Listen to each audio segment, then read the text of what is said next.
네, 안녕하세요. 이원재입니다. 지난 일주일 동안 저녁 식사 혼자 드신 적 몇 번 있으세요? 한국 사람들 조사를 해봤더니 일주일 7일이잖아요. 그중에 다른 사람하고 저녁 먹은 횟수가 1.6회래요. 평균. 한국인 전체 평균. 그러니까 5.4회. 그러니까 일주일에 한 5번 정도 혼자 드신다는 거예요. 그런데 이게 문제가 뭐냐면은 이 유엔 지속가능 발전 해법 네트워크가 세계 행복 보고서에서 공개한 내용인데 우리나라가 주요 국가 중에서 가장 혼밥을 많이 하는 민족이라는 거예요. 호주만 해도 4.9회, 캐나다 4.8회, 미국 4.7회를 다른 사람하고 먹는데 일주일 중에서 우리는 1.6회만 다른 사람하고 먹는다. 일본하고 비등비등한데 다른 나라들보다는 다 낫고 특히 연세 많으실수록 이거 고령하고 관련이 있겠네요. 연세 많으실수록 혼밥 많이 하신다 이런 얘기인데 문제는 더 큰 문제는 뭐냐면 아니 혼자 맛있게 잘 먹으면 되지. 근데 상관관계 분석을 이 연구진이 해봤더니 혼밥을 많이 하는 민족일수록 불행한 것으로 드러났다. 혼밥을 많이 하는 국가가 행복도가 낮대요. 주관적 행복도. 자, 뭐 이거는 각자 뭐 생각이 다르실 수 있겠지만 저 이런 생각이 드네요. 요즘 이 친구들하고 오랫동안 안 만났던 동창들하고 만나서 저녁 먹기 싫어요 이런 사람들 많아요. 갑자기 계엄 얘기 나오고 탄핵 얘기 나오고 이러면은 싸움으로 끝난다고. 아예 그냥 집에 가서 혼자 먹는 게 낫겠어요. 아예 부모님도 만나서 밥 먹기 싫어요. 이런 분들 많이 봤거든요. 이런 시간이 빨리 지나가고 다시 공동체를 회복할 수 있으면 좋겠습니다. 그러려면 빨리 탄핵 심판이 마무리가 되고 새로운 권력이 들어서야 될 텐데 정말 걱정입니다. 이 걱정을 같이 나누실 분 세 분 오늘 3월 21일 금요일 뉴스토마토 끝장 뉴스 시작하면서 소개해드리겠습니다. 신인규 변호사님, 이승원 시사평론가님 그리고 또 여전히 이 자리를 지키고 계신 박영식 시사 에디터님 나오셨습니다. 안녕하세요. 네, 어서 오세요. 반갑습니다. 안녕하세요. 빨리 편하게 친구들 만나서 밥 먹을 수 있는 시간이 왔으면 좋겠는데 식사하다가 싸우신 분 적 없으세요? 대부분? 저는 그래서 사람을 안 만나는 쪽에 아무튼 분포돼 있는 원어브댐 아닐까 아마 그럴 것 같습니다. 만나더라도 썩 요즘엔 좋은 얘기 안 나오는 것 같아요. 네. 그러니까 저는 한번 오래전에 아주 친했던 고등학교 동창이 갑자기 전화를 했어요. 그래서 그 고등학교 동창이 한 5명이 만나서 저녁 식사를 같이 하고 있다는 거예요. 그러면서 막 뭐하고 지내는지 재밌게 얘기하다가 갑자기 그 친구가 약간 술이 취한 상태였거든요. 네. 갑자기 근데 너 좌파였지? 그래서 선 넘었는데. 근데 너 나와도 되겠냐? 뭐 이런 얘기를. 그랬습니다. 그래도 우리 그런 날이 빨리 끝나고 공동체 회복할 수 있도록 끝장 이슈를 잘 전해드리고 분석하면서 한번 오늘 시간을 잘 보내보도록 하죠. 박영식 에디터님, 첫 번째 뉴스 어떤 내용이죠? 첫 번째 이슈는 탄핵 선고가 좀 늦어지고 있는 상황인데 아무튼 현직 대통령 윤석열은 관저 정치를 이어가고 있다. 그런데 이 나오는 메시지들이 좀 뭐랄까 논란이 될 만한 것들이 있는 것 같아서 사례 2개를 일단 먼저 소개해드릴 건데요. 일단은 어제 헌재 앞에서 단식 중인 지지자들한테 단식을 멈춰달라고 당부를 하면서 이거는 뭐 인요한 국민의힘 의원이 대신 나와가지고 윤석열 메시지를 이제 전했다라고 보면 되겠습니다.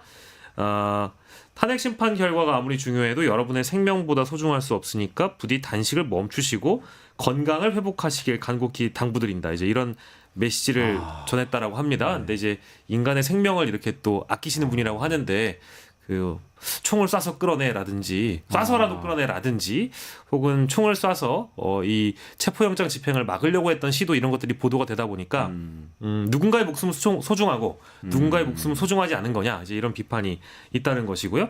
그리고 이 얼마 전에 저희 건물 근처에서 또 분신하셨던 분 이 숨진 분의 빈소에 참모진을 보내서 위로의 메시지를 전하기도 했습니다. 뭐 이제 비보를 접하고 윤석열 대통령께서 정말 가슴 아파하셨다라면서 이 대통령실 참모들이 일단 방문을 한 건데요.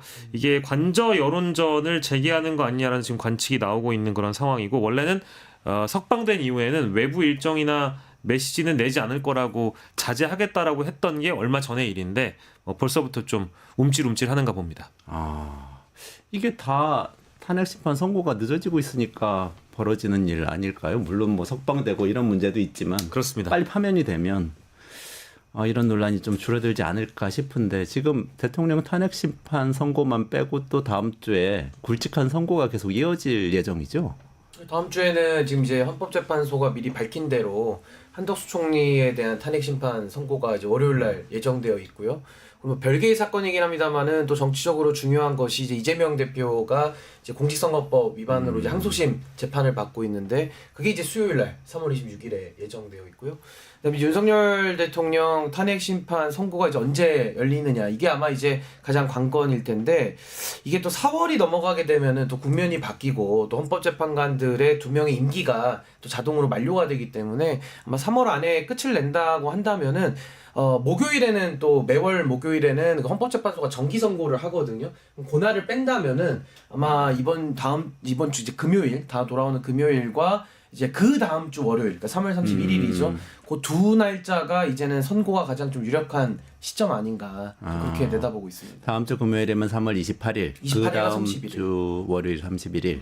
그 둘 중에 하나가 될 것이다. 그거 넘어가면 이제 굉장히 또 복잡해집니다. 4월이 되니까요.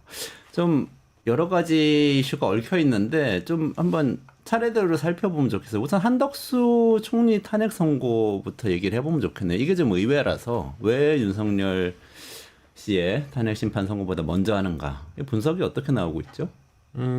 일단은 지금 가장 먼저 윤석열 대통령 선고와 맞물려 가지고 언론들이 분석하는 것들이 가장 지배적인 해석인 것 같습니다. 일단은 먼저 한덕수 탄핵 선고를 한다라는 것은 윤석열 탄핵 심판 선고를 좀 미리 내다볼 수 있는 일종의 바로미터가 되는 거 아니겠느냐, 이제 이런 차원에서 보는 것 같고요. 그리고 지금 현재 또 이 최상목 권한대행에 대한 탄핵 발의가 오늘 민주당에서 있었고 이제 다음 주에 본회의에서 또 상정되면 통과가 될 가능성이 지금 높은 상황이기 때문에 이제 그런 것과도 함께 맞물려 가지고 분석하고 있는 언론들이 좀 있고요.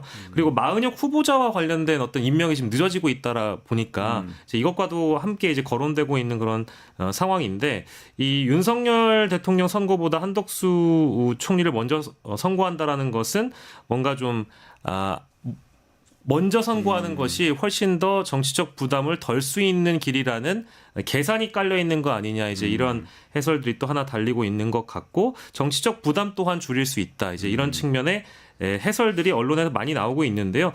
이걸 이제 그 뭐 큰 그림이라든지 어떤 시나리오로 분석하는 언론들은 많이 있는데, 다만 이것을 바라보는 국민들의 어떤 감정이라는 것이 어디까지나 일정이 지연되고 있기 때문에 결국 헌재 스스로가 이런 부담들을 다 감내하고 끌어안지만 비판을 자초한 건 아닌가, 이제 그런 해설까지도 함께 달리고 있다라는 점은 설명드릴 수 있겠습니다.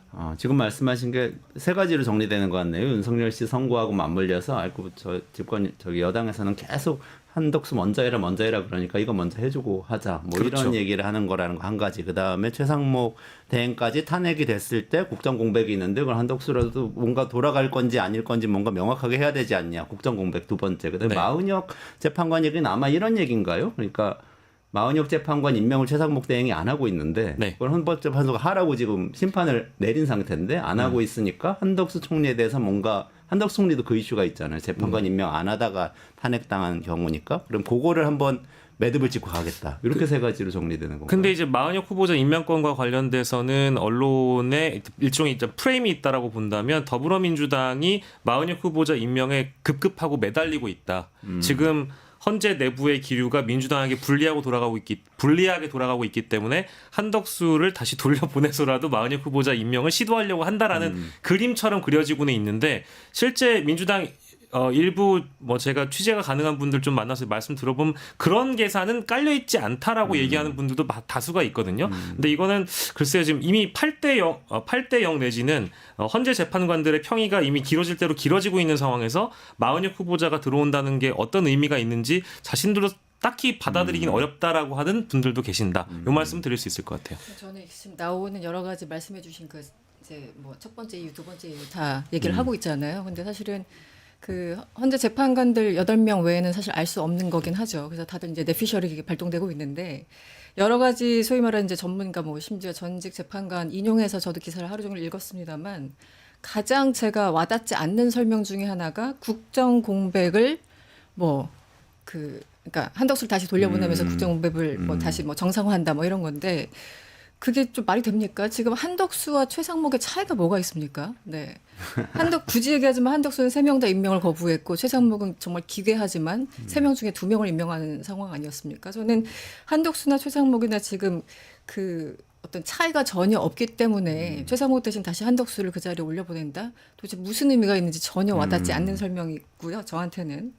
그리고 일단 저는 한덕수 전 총리에 대해서 어떤 뭐 탄핵이 되든 뭐가 되든 간에 그게 윤석열 탄핵 여부와는 전혀 상관이 없다라고 생각을 합니다. 어쨌든 그 한덕수 총리 같은 거 쟁점은 이제 계엄에 대해서 묵인했느냐 방조했느냐 그리고 또 헌법재판관 후보자 임명 거부에 대해서 이 두 가지가 큰 쟁점이잖아요. 그래서 거기에 대해서 헌재 재판관들이 주문을 읽으면서 한덕수에 대해서 어떻게 평가하는지 우리 이제 힌트를 얻을 수 있지만 그 여부가 윤석열의 그 탄핵과는 저는 무관하게 그러니까 연관은 있지만 그러니까 한덕수가 자신의 자리로 되돌아간다고 하더라도 저는 여전히 윤석열이 탄핵될 거라고 생각을 합니다. 그래서 굳이 연결지어 가지고 뭐 이쪽이 기각이면 저쪽도 기각이고 이렇게 뭐 인과관계를 설명을 하시는 분들이 많은데 저한테는 별로 설득력이 없다. 예.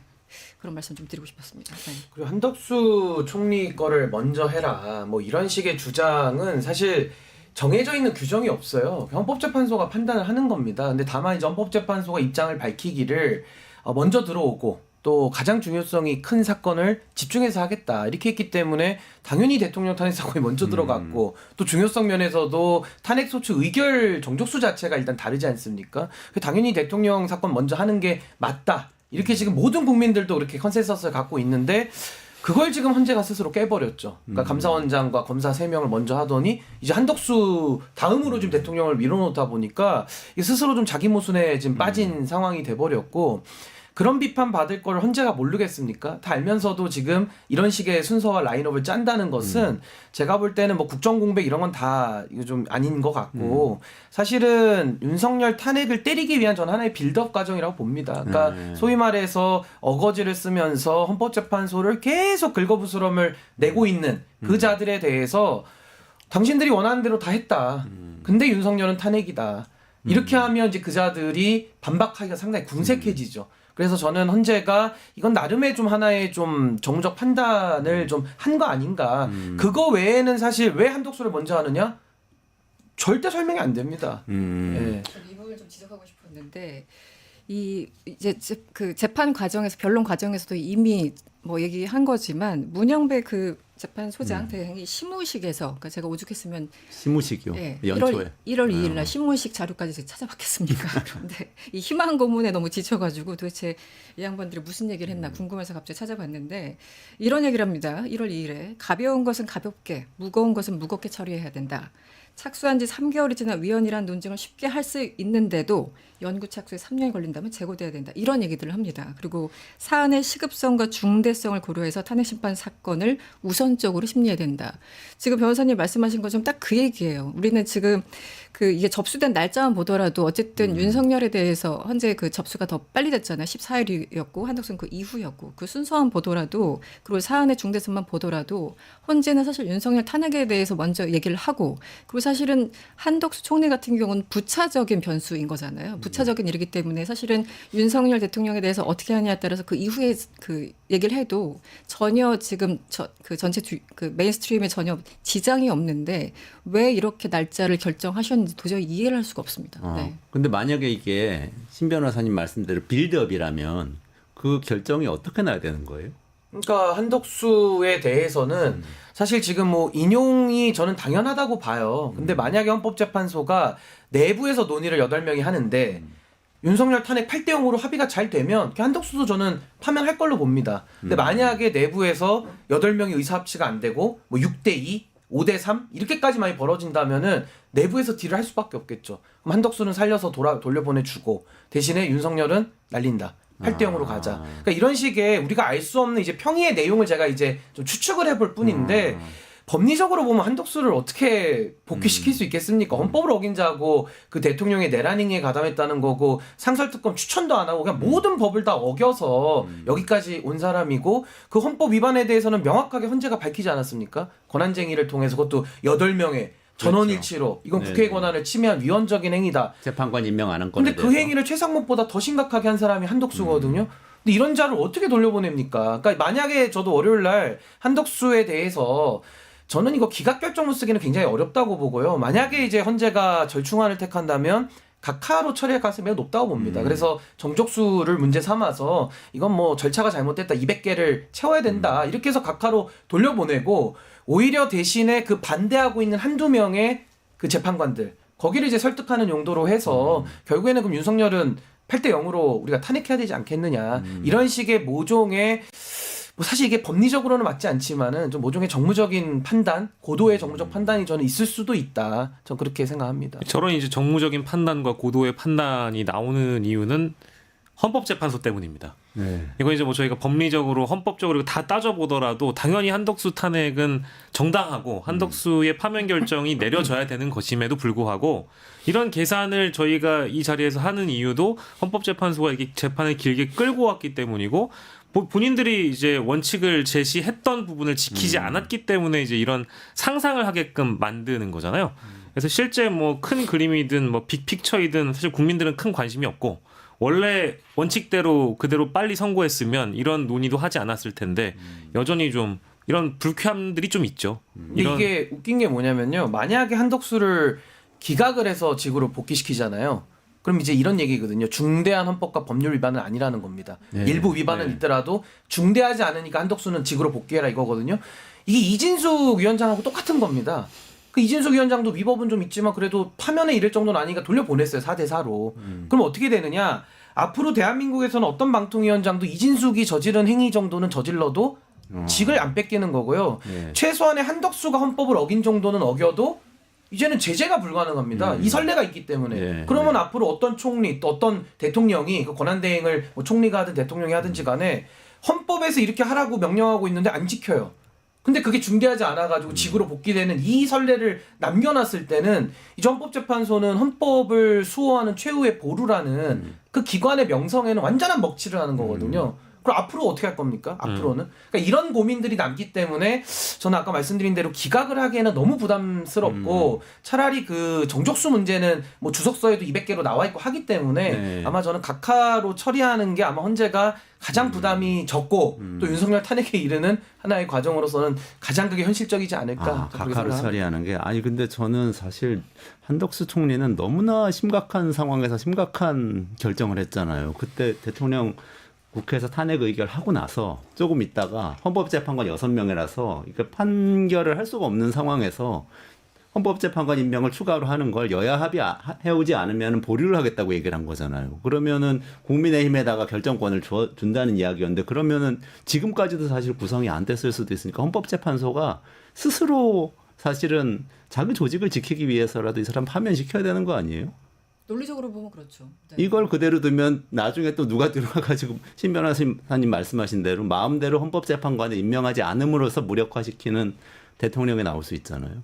근데 지금은 논리를 기대하기에는 이 사법부나 이 법조인들이 너무나도 참 무지무능한 게 뭐 지기현 판사 얘기를 또 하지 않더라도 뭐 구속 계산을 갑자기 맞춤형으로 막 시간으로 해줬다가 또 날로 바꾸고 막 이러고 있지 않습니까? 그러니까 법이라는 것이 보편성을 가지고 규범력을 갖기 위해서 스스로 권위를 득해야 되는 건데 지금은 이 너무나도 정치적인 판단을 많이 하다 보니까 법이라는 것이 기준이 어떤 사람에 따라서 좀 달라지는 이 법 스스로의 권위를 스스로 깎아먹고 있는 이런 상황이기 때문에 그래서 지금 많은 분들이 이 지금 헌법재판소의 상황을 법으로 따지면은 뭐 토론할 거리도 없죠. 이건 뭐 토론 대상도 아니고요. 근데 이걸 가지고서 참 이런 정무적인 판단을 우리가 논하는 것 자체가 너무 좀 비극 아니냐. 뭐 이제 생각이 듭니다. 언론 문제는 사실 저희가 다루는 시간은 아니지만 제가 최근에 본 그 언론 보도들 대다수가 탄핵에 굉장한 민감성을 보이고 있거든요. 근데 최상목 권한대행이 지금 마은혁 후보자를 임명하지 않은 지도 벌써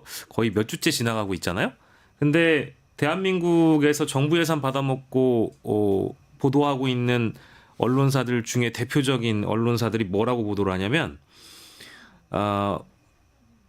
민주당에서 나온 몸조심 경고 발언에 이어 탄핵 카드까지 만지작거렸습니다. 최상목 대통령 권한대행이 앞으로 신중론을 고수할 전망입니다. 민감한 변수가 많은 만큼 최 대행은 당분간 임명 보류 기조를 유지할 것으로 보입니다.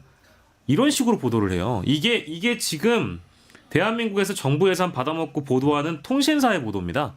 제가 이거 보고 나서 너무 진짜 한심해가지고요.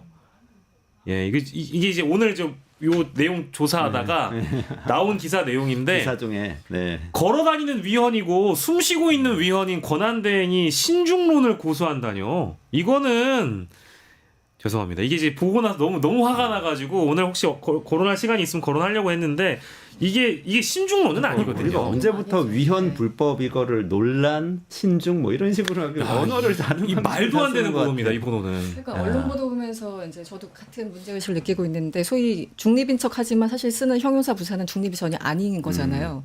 저는 그런 것도 있지만 사실 어제 굉장히 좀 다시 한번 심각하다고 느낀 게 어제 백희련 의원, 이재정 의원에 대해서 사실상 테러가 있었잖아요. 달걀 테러도 있었고 이재정 의원 같은 경우는 그 오후에 뭐 허벅지를 가격했다고 하죠. 그러니까 실질적으로 경찰이 옆에 있는데도 불구하고 테러가 발생하고 있어요. 이게 2025년 대한민국 현실이라는 게 믿어지지 않는데 저는 헌재가 뭐 여러 가지 다 뭐 빌드업이니 뭐니 여러 가지 뭐 긍정적인 해석을 다 하더라도 지금 당장 사실상 전국이 테러 전국화되고 있고 굉장히 폭력화되고 있잖아요. 이게 임계점을 좀 넘어서는 순간이 아닌가라는 생각이 듭니다. 그 작년에 그러니까 작년 1월에 이재명 대표에 대한 살인 미수가 있을 때 당시 조선일보 보도가 극단 정치 이대로 두면 테러 난무하던 해방 전국 재현된다. 그게 24년 1월 3일 기사의 제목입니다. 근데 저는 이 같은 얘기를 지금 하고 싶은 거예요. 헌재가 여러 가지 고려하더라도 지금 헌재 앞에서 벌어지고 있는 폭력적인 상황, 정말 해방 전국인가라는 그 당시에 어떤 테러들이 난무했던 상황이 재현되고 반복되고 심화되고 있는데 헌법재판관은 뭐 여러 가지 정치적인 고려를 이걸 지금 두고 보고 있다라는 건가. 굉장히 무책임하다는 생각이 듭니다. 그리고 경찰 방치 얘기를 좀 안 할 수 없는데요. 경찰들 서 있으면 뭐 합니까? 의원도 그냥 테러 당하고 있잖아요. 그리고 문제가 터지니까 그때서야 이제 뜯어내기 시작했고요. 그러니까 박현수 같은 사람들 그 서울 경찰 대행시키니까 이런 일이 벌어지는 거예요. 그 인사 알박기 등등을 하기 때문에 경찰은 방치하고 의원은 테러 당하고 사람들이 쓰러지고 이게 뭐 하는 짓인지 모르겠습니다. 아니 근데 이게 저는 위헌과 위법 상태를 방치하고 내지는 그걸 옹호하는 게 맞는가? 그럼 이번에도 구속취소 사건에서 왜 윤석열만 구속취소해주고 즉시항고 포기해서 왜 풀어주냐는 겁니다. 네. 그러면은 명태균, 김영선 등등등 구속된 많은 사람들이 다 억울하다고 지금 이러고 있잖아요.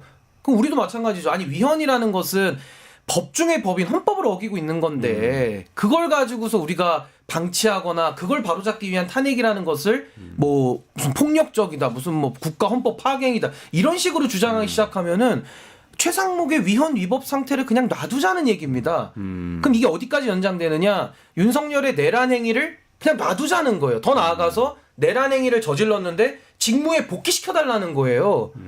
그럼 직무에 복귀하면은 그 내란 행위를 한번 면죄부 받은 사람이 그 면허증을 가지고 내란을 또 안 일으키겠습니까? 그렇죠. 아니 강도에게서 칼을 힘들게 한번 뺏었는데 그 칼을 또 쥐어줘요. 그럼 강도 행위를 또 하죠. 그리고 더 우습죠 법이라는 게. 그러니까 이거는 지금 제가 한국 사회가 지금 거의 병리적 병폐 상황이다. 그러니까 지금 최상목의 상황을 놓고 그냥 침묵하는 사람들, 방관하는 사람들을 넘어서서 저 위헌 위법 행위를 바로잡기 위한 탄핵에 대해서도 엄청난 비판의 포화를 지금 쏟아붓고 있거든요. 전 이자들에 대해서는 전 엄중히 경고해야 된다. 이렇게 되면 모든 질서가 무너지고 파괴되는 거기 때문에 대한민국은 더 이상 헌법은 죽었고 헌법은 종이 쪼가리에 이제 불과해진다. 전 매우 위험한 상황이다. 전 그렇게 이해합니다. 하나만 더 이제 신 변호사님 예, 예. 잠깐만 넘어가기 전에 최상목 이야기 넘어가기 전에 잠깐 한 가지만 아까 각하 가능성 얘기하셨잖아요. 박 에디터님도 어제 그 말씀하셨잖아요. 맞습니다. 각하될 경우에 각하의 사유에 해당되는 뭐 의결 과정에서 절차 이런 거 말고 내용에 대해서도 결정문에서 얘기를 할 수 있나요? 아니죠. 근데 각하라고 하면은 형식적 요건을 못 갖췄기 때문에 그냥 각하한다고 간단히 나오지 내용 판단까지 들어가서 만약에 거절한다 그러면은 이제 기각 판결을 하는 거죠. 그러니까 각하와 기각은 다릅니다. 그럼 월요일에 만약에 각하 결정이 나온다고 그러면 지금 우리가 얘기하고 있는 내용은 하나도 안 담고 그냥 그래서 오히려 편하다는 거죠. 그냥 벗어나기가. 간다는 거죠. 그래서 만약에 한덕수를 복귀시키면서 뭔가 윤석열 탄핵에 더 힘을 얻자라는 주장을 네네네. 내부에서 했다라고 하면은 각하가 상당히 좀 오히려 편리한 도구가 될 수 있는 거죠. 일종의 좀 비겁한 선택을 그렇죠. 하는 거라고 저는 개인적으로 봅니다. 이제 면피하고 싶으니까. 그러니까 저희가 얘기하는 거예요. 헌법과 어떤 양심에 입각해가지고 판단을 하는 것이 아니고 어디까지나 이제 정무적 판단이라는 면피 행위라고 볼 수밖에 없죠. 알겠습니다. 넘어가 보죠. 최상목 대행에 대해서 우리 얘기 나누고 있었으니까 나누는 김에 지금 야 5당이 5개 정당이 지금 탄핵안 오늘 발의했죠. 예, 오늘 오후 2시에 발의를 했고요. 사실은 어제도 이 관련 내용 유사하게 전해드리긴 했습니다만 그 내용은 그 법률적으로 법률위원회에서 최상목 권한대행을 강요죄와 관련해서 고발한다라는 절차였는데 가용된 수단을 모두 동원해가지고 이제 민주당이 최상목 권한대행을 압박하고 있다라고 보는 게 맞겠습니다. 이제 오늘은 결국 탄핵소추안을 2시에 발의하기로 결정했고 사실은 이거 이전에 긴급총회도 거쳤고 지도부의 선택을 일임하는 민주당의 선택도 있었고요. 시기 논의도 필요하다라고 보도가 일찍 나왔었는데 굉장히 빠르게 좀 결정을 해서 일단 오후 2시에 발의를 했고 일단 전격적으로 결정됐기 때문에 다음 주 월요일 이전에는 아마도 본회의에 들어가지 않을까 뭐 이런 생각이 듭니다. 요 탄핵 내용에 대해서는 어떻게 보세요, 신 변호사님? 저는 민주당이 고심은 많았겠지만요. 저는 이렇게 해야 된다고 봅니다. 왜냐하면 지금 우리가 뭐 정치적 판단, 정치공학적 계산 너무나도 참 답답하지 않습니까? 이 도대체 원칙은 어디로 갔고 나라의 어떤 헌법 정신이라든지 질서는 어디로 가고 모든 계산기만 때리고 있는 이런 상황을 저도 아까 비판을 좀 했었는데 민주당은 마찬가지입니다. 이 탄핵을 통해서 또 무도한 공격 받을 거거든요. 그럼에도 불구하고 해야 되는 이유가 최상목의 저 행위에 대해 가지고는 전 헌법재판소의 결정문 받아놔야 된다고 생각합니다. 역사에 남겨놓는 차원에서라도 이건 어떤 역풍이라는 게 뭐 불지 안 불지도 전 잘 모르겠습니다만은 잘못된 걸 오히려 가만히 놔둔다? 전 이건 국민들이 더 받아들이기 힘들다고 보고 오히려 고위공직자들에게 아주 좋은 시그널을 준다. 법 어겨도 된다. 그냥 뭐 민주당은 쫄아가지고 아무것도 못한다. 더 어기자. 더 막 나가자. 그러면은 이 나라가 유지가 안 되는 겁니다. 그래서 저는 최상목은 뭐 진작에 탄핵을 더 했으면 좋았겠지만은 그동안에 그래도 탄핵이라는 것이 최후 수단성을 갖기 때문에 인내한 만큼 좀 인내를 했다고 보고요. 이제는 때가 됐기 때문에 전 탄핵을 통해서 기각이 나오든 인용이 나오든 뭐가 나오든 전 반드시 역사의 심판정 위에 전 남겨놓을 필요가 매우 크다. 전 그렇게 생각합니다. 탄핵안에 담겨 있는 대표적인 내용들은 뭐 이제 제목만 들으셔도 그냥 이거는 그냥 파면이구나 하고 싶은 내용이거든요. 뭐 일단은 비상계엄 내란 공범 혐의 이거 담겨 있고요. 요거는 이제 한덕수 국무총리와도 함께 연관될 수 있는 대목이라고 볼 수 있겠습니다. 그리고 마은혁 헌법재판관 후보자 임명 지금 거부하고 있는 거 이것도 뭐 파면 사유죠. 마용주 대법관 후보자 임명 마찬가지로 마은혁 임명했는데 마용주 임명 안 할 수 없으니까 지금 마찬가지로 대법관도 홀딩돼 있습니다. 상설특검 후보 추천해야 되는데요. 이것도 안 했습니다. 이것도 동일하게 한덕수 사유와 동일한 것이죠. 근데 근데 이거는 마찬가지로 다 파면 사유이기 때문에 저는 뭐 제가 헌법재판관이라고 하면 이 내용만으로도 충분히 파면 가능합니다. 하나 더 심각한 거는 거부권 남용도 저는 탄핵 사유가 된다고 봅니다. 거부권 남용. 그러니까 거부권도 대통령의 권한이에요. 쓸 수 있는 겁니다. 근데 그렇죠. 그것도 남용되면 안 되는 거거든요. 네. 남용되면 중대한 헌법 위반이 됩니다. 근데 지금 최상목은 대행 주제에 선출된 권력도 아니고 대행 주제에 모든 법을 지금 거의 다 거부한 것 같거든요. 거의 뭐 9개, 10개 뭐 이 정도 수준이에요. 이거는 있을 수 없는 일을 지금 했기 때문에 그 자리를 비워야 되는 겁니다. 그래서 저는 거부권 남용도 전 하나의 탄핵 사유로는 충분하다 이렇게 봅니다. 그 3월 14일 헌재에서 어쨌든 이 재판관 임명 그냥 버티고 있는 것에 대해서 이 탄핵 소추권 그것뿐만 아니라 이제 탄핵 계속 뭐 남발한다고 그것이 하나 이유였다고 윤석열 측에서 주장하니까 이게 남용했다고 인정되지 않는다고 분명히 얘기를 했잖아요. 그래서 저는 기술적으로 보면은 당장 탄핵을 해야 되고 기술적으로 보기 이전에 감정적으로 또 최상목은 그냥 당연히 파면감이죠. 감정적으로 그렇습니다. 그리고 제가 앞에서 말씀드린 것처럼 한덕수나 최상목이나 차이가 없어요. 그냥 그 사람이 그 사람이고 뭐 파출소 지나니 경찰서 뭐 이것인가요? 모르겠는데 저는 그러면은 최상목 다음에 오는 사람은 과연 최상목과 다를까? 그래서 저는 사실 지난주쯤에 어떤 분이 저한테 이제 물어보셔서 너는 어떻게 생각하냐 개인적으로. 그래서 당장 최상목은 탄핵해야 되지만 실익이 있을까? 그러니까 제가 말씀드리는 거는 최상목 다음에 올 사람이 과연 크게 다를까? 그래서 서열상으로는 이주호 장관이죠. 이주호죠. 네. 그래서 이 탄핵을 하지 말자는 게 아니라 일단은 윤석열 탄핵에 에너지를 다 집중하고 민주당이든 뭐든 그 메시지와 에너지와 이런 모든 것을 집중하고 탄핵되고 바로 다음날 최상목 탄핵하면 된다.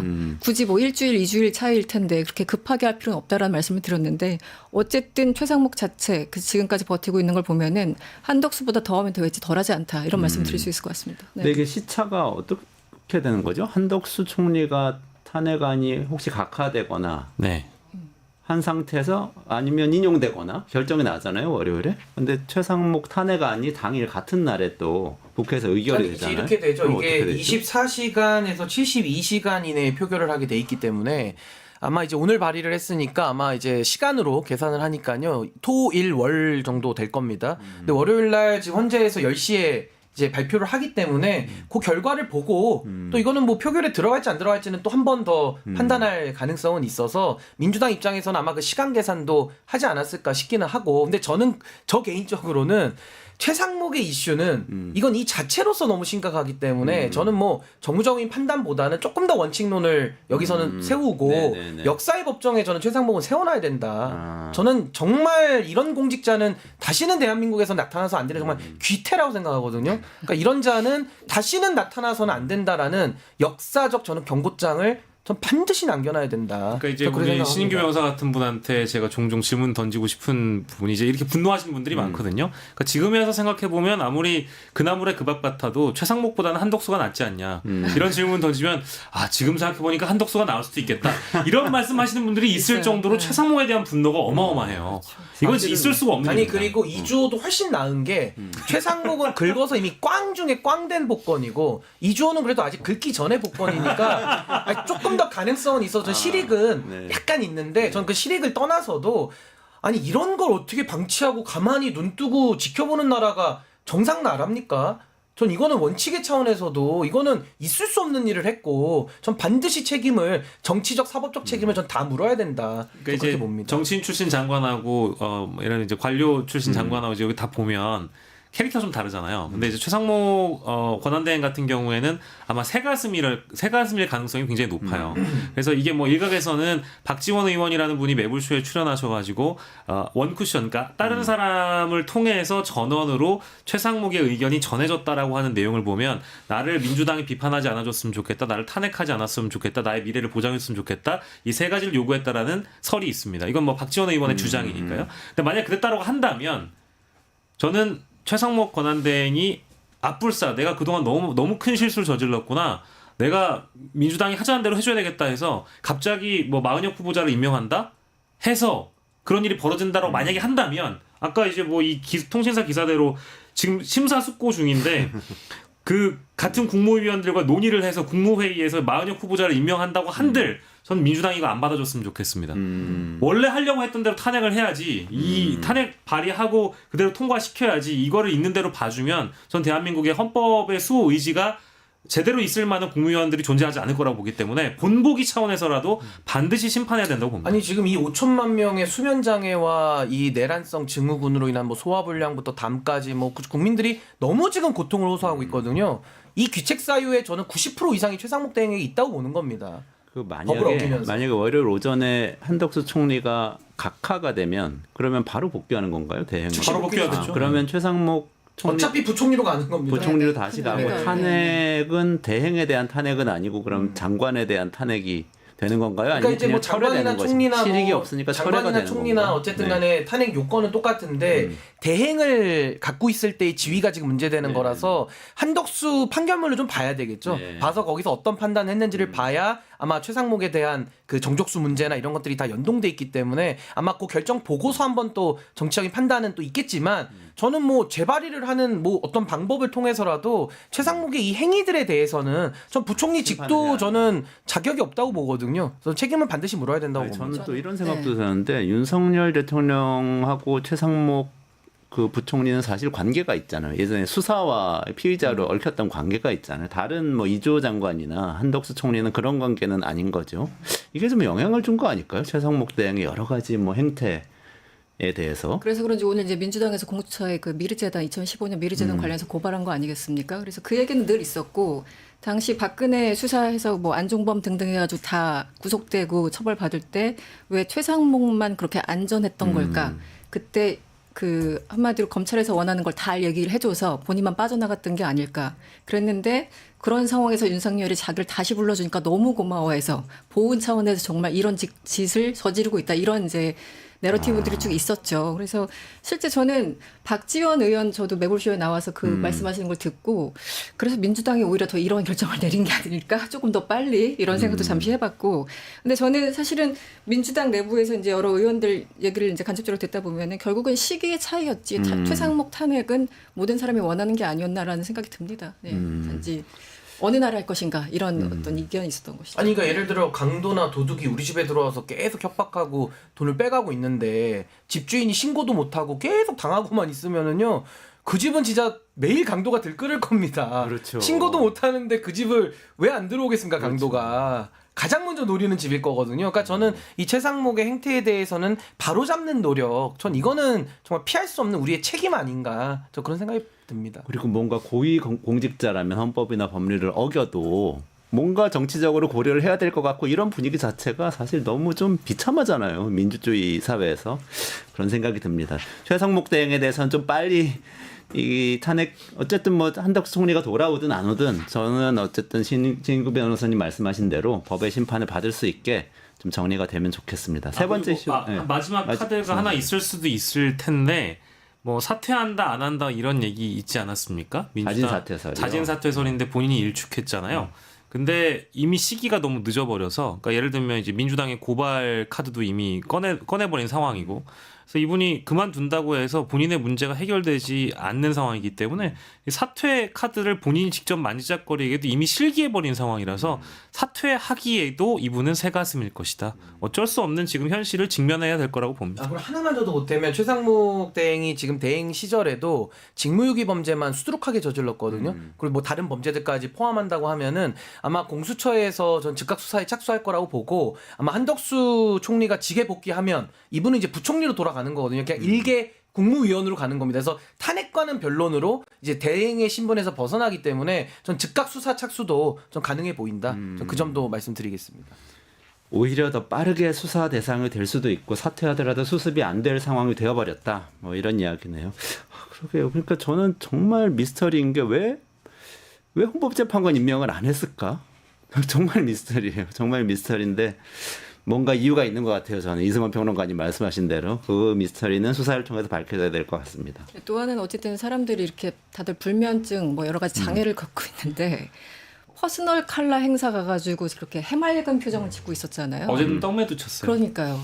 한복 입고 공군사관학교 가서 들떠가지고 좋아 죽더라고요. 그 표정 어쨌든 지금 그 위치에 있으면 국민들의 어떤 지금 상황을 좀 인지를 하고 최소한의 정무적인 감각이라도 있어야 되는 거 아닙니까? 이거 완전 염장 지르는 거예요. 근데 제가 그동안 봤던 그 최상목의 표정 중에 정말 해맑은 표정이 이럴 때 나오는 거나 싶어가지고 제발 좀 정치를 해라. 어쨌든 그 위치에 있으면 진짜 정치하는 척이라도 해라. 저는 이런 말씀을 좀 드리고 싶습니다. 네. 알겠습니다. 세 번째 이슈로 넘어가야 됩니다. 박 에디터님. 예, 오늘 세 번째 이슈는 이제 김성훈 경호처 차장과 관련된 소식입니다. 오늘 오전 10시 30분에 김성훈 경호처 차장의 구속영장 실질심사 있었는데요. 굉장히 일찍 끝났어요. 한 2시간, 한 3시간도 안 돼가지고 종료가 돼서, 지금, 시간이 5시 30분인데 아직 결론은 안 났습니다만, 현재 유치장에서 기다리고 있는 그런 상황이고요. 구속 결정이 실제 나는지에 대한 여부에 관심이 쏠리고 있는데, 구속 기로에 놓여 있는 지금 김성훈 차장은 혐의를 전면적으로 이제 부인을 하면서 뭐라고 이야기를 했냐면, 이거 사실 좀 좀 어이가 없었는데 윤석열 경호를 위해서 불구속이 필요하다라고 주장을 했다라고 하고요. 그리고 실제 자신의 구속 사유와 관련된 그런 여러 영장 신청서에 담겨 있는 그런 내용에 대해서는 전면 부인했다라고 합니다. 아니 방금 말씀하신 게 그러니까 윤석열 경호해야 된다는 얘기입니다. 그러니까 돌아가서 지켜야 되니까 나 구속하면 그렇죠. 안 된다. 네, 이광호 본부장도 같은 논리로 얘기를 했다. 아니 그 논리대로 하면은 구속제도가 유지가 됩니까? 다 회사에서 일이 있고 다 자기 잡이 있는데 나 일해야 되니까 구속하지 말아주세요. 그러면은 우리나라에서는 구속제도가 유지될 수가 없죠. 다 바쁘죠. 뭐 다 자기 일 때문에. 참 이상한 논리를. 놀라운 논리를 가져왔네요. 어쨌든 근데 그런 논리가 통해서 불구속 상태를 유지할 수 있을까요? 어떻게 보세요? 저는 김성훈 차장 같은 경우는 오히려 더 구속을 할 필요성만 더 많아지고 있다. 그냥 포인트를 누적하고 있다는 생각이 드는데 일단 혐의 부인하고 있죠. 이 무기 사용 지시에 따라는 그 이제 경호처 내부의 직원들의 뭐 메모부터 해서 증언, 진술 등이 줄줄이 있음에도 불구하고 일단 그 사실 자체를 부인하고 있잖아요. 그리고 뭐 비합헌 증거인멸시킨 것도 마찬가지고 더군다나 지금은 뭐 윤석열을 뭐 경호해야 된다는 이유까지 그러니까 가장 어쨌든 증거 인멸이나 뭐 그 도망 가능성 이런 것 때문에 사람을 구속을 하는 건데 혐의 자체를 부인하는 거면은 결국은 나갔을 때 증거 인멸 가능성이 더 높다는 뜻이지 않습니까? 그래서 오늘 아침에도 굉장히 당당하더라고요. 예, 영장실질심사 나갈 때 어떤 얘기를 하나 이렇게 계속 보고 있었는데 굉장히 당당하고 나는 아무런 죄가 없다 떳떳하다 이런 표정으로 들어갔고 실제 워딩도 그랬습니다. 그리고 여러 가지 뭐 김건희 윤석열 관련해서 기자들이 질문했을 때 하나도 동의하거나 인정하는 발언이 없었어요. 그렇기 때문에 저는 오히려 구속될 가능성이 훨씬 더 높아졌고 어쨌든 검찰이 그동안 계속 막아주고 있었는데 어쩔 수 없이 구속영장을 청구한 거잖아요. 신청한 거잖아요. 그래서 뭐 어쨌든 그 해픈투비 그 다음 날 윤석열 그 구속 취소라는 정말 엄청난 일이 발생했고 그래서 누군가가 계속 지키고 있겠죠. 그렇기 때문에 그 김성훈 뭐 차장 같은 경우는 어떻게 보면 검찰 입장에서 쓸모를 다 했을 수 있다는 생각도 들고 그래서 구속 가능성은 더 커졌다라고 봅니다. 네. 네, 저는 이제 증거인멸 차원에서는 뭐 100% 구속이고요. 제가 볼 때는. 그리고 또 하나는 이제 사법부가 지금 굉장한 부담을 느끼고 있을 겁니다. 왜냐하면 지기현 부장판사가 대형 사고를 하나 쳤기 때문에 지금 사법부는 국민적 이 비난을 의식을 안 할 수가 없는 그런 상황이고 또 하나는 최근에 이제 MBC에서 단독 보도 나온 것처럼 김건희가 총기 사용에 대해 가지고 이제 막 나무라는 부분들 그게 이제 그 영장에도 적시가 됐다는 거거든요. 그렇다면 판사 입장에서는 저 둘이 나갔을 때 다시 또 직무에 복귀했을 때는 이게 또 어마어마한 저항의 화기를 또 활용할 가능성? 그러니까 예를 들어 불구속 재판을 하게 되면은 탄핵이 인용되고 했을 때 또 그 상황이 우리가 상상이 되지 않습니까? 그렇죠. 그러니까 이런 부분들까지도 간접적으로 고려를 한다면은 이건 뭐 구속 안 하는 게 너무 이상한 상황이어가지고 전 구속 가능성 저는 뭐 거의 확실하다 저렇게 봅니다. 저는 뭐 김성훈 차장이 오늘 영장실질심사 출석하면서 했던 발언이나 일부 이제 보도를 보면 본인이 그 김건희와 나눈 대화, 텔레그램 그리고 윤석열과 나눈 대화 이런 텔레그램을 뭐 캡처를 해놨다라는 거 아니겠습니까? 이분은 실제로 그 이 두 사람에 대한 맹목적인 충성 내지는 거의 사생팬에 가까운 그런 사랑이 있는 게 아닐까 싶을 정도로 굳이 우리가 대화를 캡처해 놓지는 않잖아요. 네. 그렇지 않습니까?